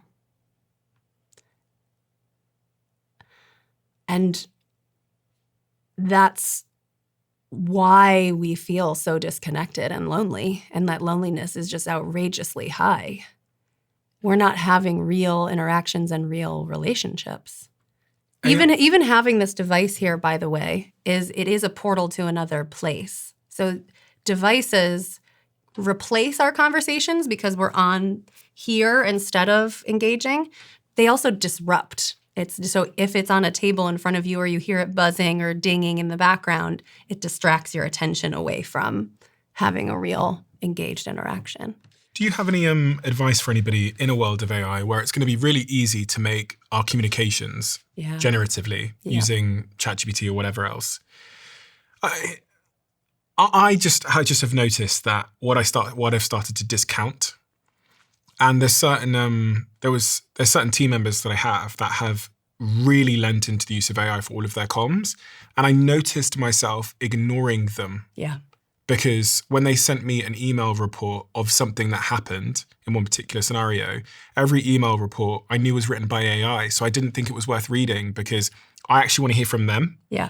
I trust them and their opinion. My relationship is to their experience and their knowledge.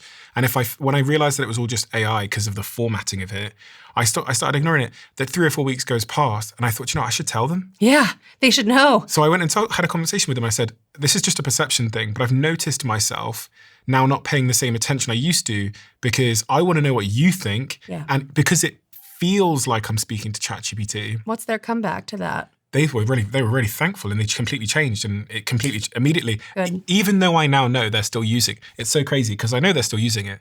They've built this bot basically for this particular part of feedback, which they're using.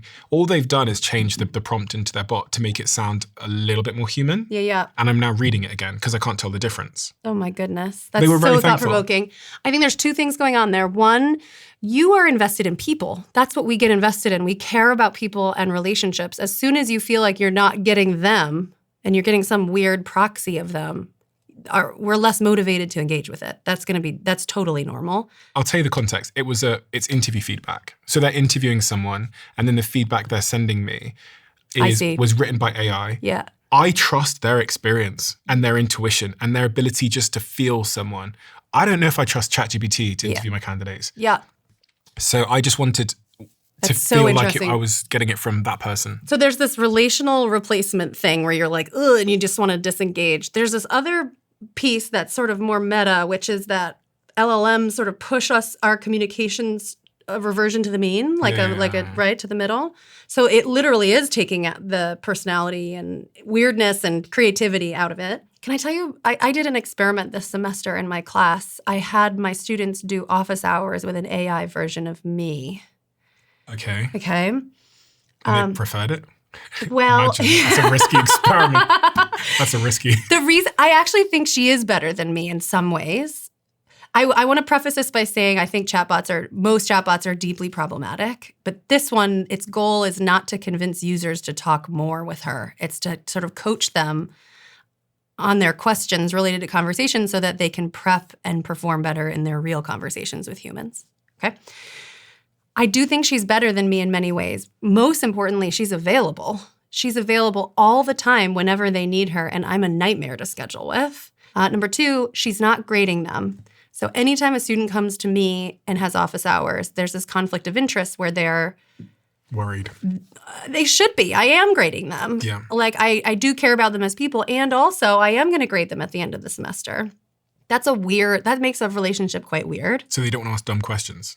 And I have to question their motives because I'm like, are you here because you're actually interested in what you're asking me or because you're trying to impress me and get a better grade? Okay. Right? That's just a weird context. So she's less judgmental in a way, I guess. The other thing that she can do is what you were saying, which is after they talk with her and get advice about their conversations, she gives them feedback about how the conversation went. She says, here are the topics we covered. Here's how many questions you asked. Here were the moments of levity. Here's how well you were listening and doing kindness. Even if I, as a human, can think those things, I do not have the bandwidth or time to craft the feedback to the students, to 200 students at once. So in short, I feel incredibly torn about all things AI. I think there are use cases like this that are really amazing and intriguing and make things easier and more efficient. And as a manager, policymaker, that's why it's so troubling. Because as long as things AI continues to make individuals' lives easier and more convenient, I don't know how we can stop and regulate it. I think as well that in a world of AI and robots, it's going to be very tempting to overlook the most human skills. Yes. And those that don't, those that fight against the ease of allowing a chatbot to speak for you will develop a superpower, one that's going to be even more scarce in the future, which is all the things you've said in this framework. Yeah. Like really understanding how to be with a person IRL and have great conversations, I think is going to be such a superpower. It is. Talk is the advantage that humans have over AI. It has always been true that conversation is the skill that matters most for achieving everything you want in life. Mm-hmm. But it just seems more obvious now that we need to lean into that even more. The irreplaceably human stuff. Correct. And some of it, I don't even know if irreplaceable is the right word. It's like the things that no matter what the future holds for us, the things that are still going to matter. I'll put all my chips on a bet. When I think about what I need to be teaching my kids, I can imagine worlds where like work is no longer a thing and innovation is no longer a thing. But I cannot imagine a world where they're not going to need to connect with other human beings and talk to them well and joyfully and with respect. In real life. In real life. Yeah. I think you were talking about boomers earlier on. I think boomers are much better conversationalists than Gen Zers. And because they have more reps. They have more repetitions and they grew up in the real world where they were forced to develop the skills. That's right. It's part of the reason that I think we see a lot of sort of like misunderstanding and judgment between the generations is that right now the people who are alive have experienced very, very different realities.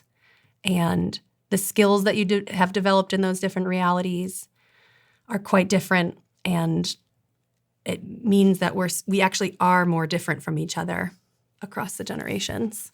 On the front of your book, Talk, it says, the science of conversation and the art of being ourselves. Do you think we should show up to work as our authentic selves?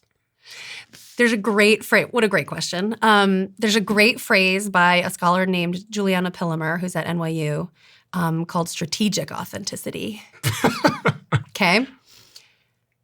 If you were to bring your full self to work, it would be a nightmare for you and everyone around you. Tell me about it.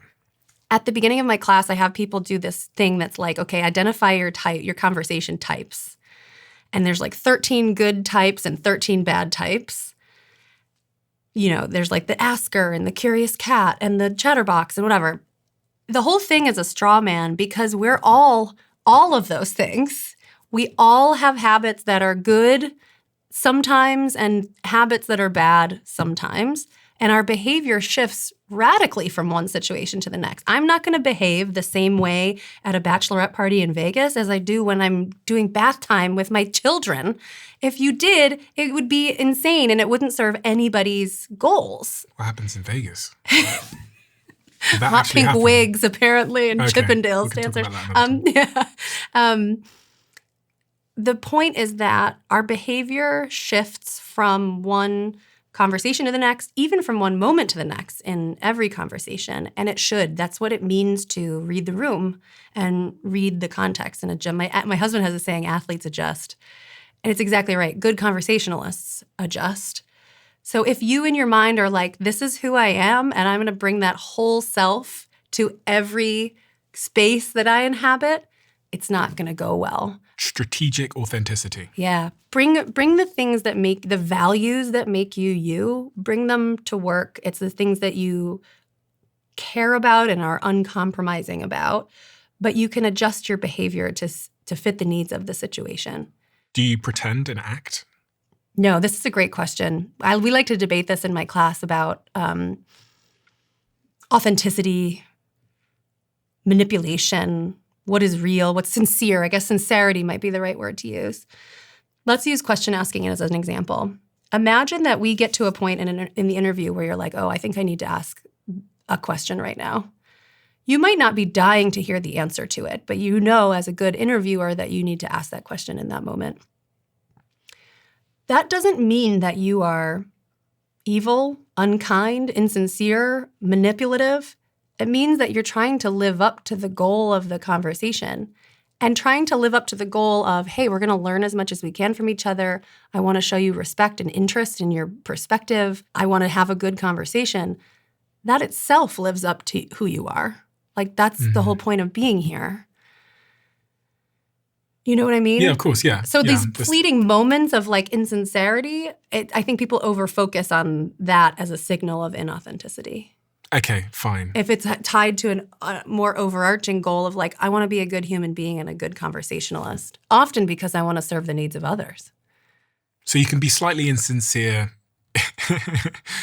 in the pursuit of sincerity. Yes, and those moments of insincerity are gone in an instant. As soon as I ask this question that maybe I'm not dying to hear, how was your weekend? You're going to give me an answer, and I'm sincerely going to search for something in there that I am interested in. And I'm going to ask a follow-up question and make it better. Okay. So when I met you, you did ask me how I was doing. Was that? The question I've been dying to ask you is about children. Me and my girlfriend are trying at the moment. So hopefully... Steven, I'm so excited for you. What are you excited about? I just think it's one of the most miraculous things that you can experience as a human being. And I'm hopeful for you. Yeah. Good luck. Yeah. I hope you get to experience that. It's a very different experience to add to your resume. I know. And I think that's why I'm excited by it, because it is the great unknown. And in some respects in my head, this might be the wrong framing, but it feels like the great sacrifice. Yeah, it's both. And you know what I always say? It's like the most self-interested and least self-interested thing you can do. Self-interested in the sense, you're like making a copy of yourself. Yeah. Okay? Like talk about narcissism. But it's just, it really, life is no longer about you. That's terrifying to hear. It is terrifying to hear objectively. Like I understand what you're saying and I agree. But it's also, as a statement for anybody to know that they're kind of giving up your themselves current sense of self for someone else you've never met. Well, you're giving it up. Giving up might not be the right phrase. You're evolving into a different version of you for them. Mm-hmm. The more freedom and like resources you have before kids means you may experience that as more as a loss. Oh, that's good. Thank you for that. But you also have more to gain. It really is. It's really incredible. It's easy to focus on like fertility and having children and to ask prying questions about, how many do you want and whatever. But I think it's easy to focus on like the birth process and overlook how long childhood is. It's 18 years, and I think the major project of it is helping kids learn to talk to other people. And how do you do that? I'm sure there's loads of parents screaming right now, like, how do I set my kid up so that they can talk well? Yeah. And communicate well? I think it's what we're doing every moment of every day. You're interacting with them directly and sort of role modeling what you think that looks like, helping them through difficult moments, helping them both fail and succeed. It's very important. And we're hoping to adapt the talk course for high schoolers and younger children quite soon. Do I need to get them off YouTube and all that stuff? Yes. And screens? Yes. Yes. Is a little bit of YouTube okay? A little bit of anything might be okay. Digital stuff is hard, though, because you give them an inch, they take a mile, and it becomes habitual. So what do you do with your kids? It's a constant evolution and learning, and we give them 20 minutes. A day? Yeah. On a computer that doesn't move. And nothing moves. They can't carry it with them. And what age does that change? To be determined. They know that they're not getting a phone, like a phone. Now I'm getting more and more extreme. I feel like maybe never, but certainly not until 9th grade. And then social media much later than that. I mean, it's an interesting. We'll see how it goes, but it's just such a slippery slope, and it's so bad for them. Jonathan Haidt's done a wonderful job. My friend Angela Duckworth is doing great work. Matt Gensko at Stanford, trying to help schools sort this out. I have that to look forward to. More problems. Alison, we have a closing tradition where the last guest leaves a question for the next guest, not knowing who they're leaving it for. And the question left for you is, if your life was a movie and the audience were watching up to this point, what would they be screaming at the screen, telling you to do right now? What a fabulous question. Thank you, previous guest.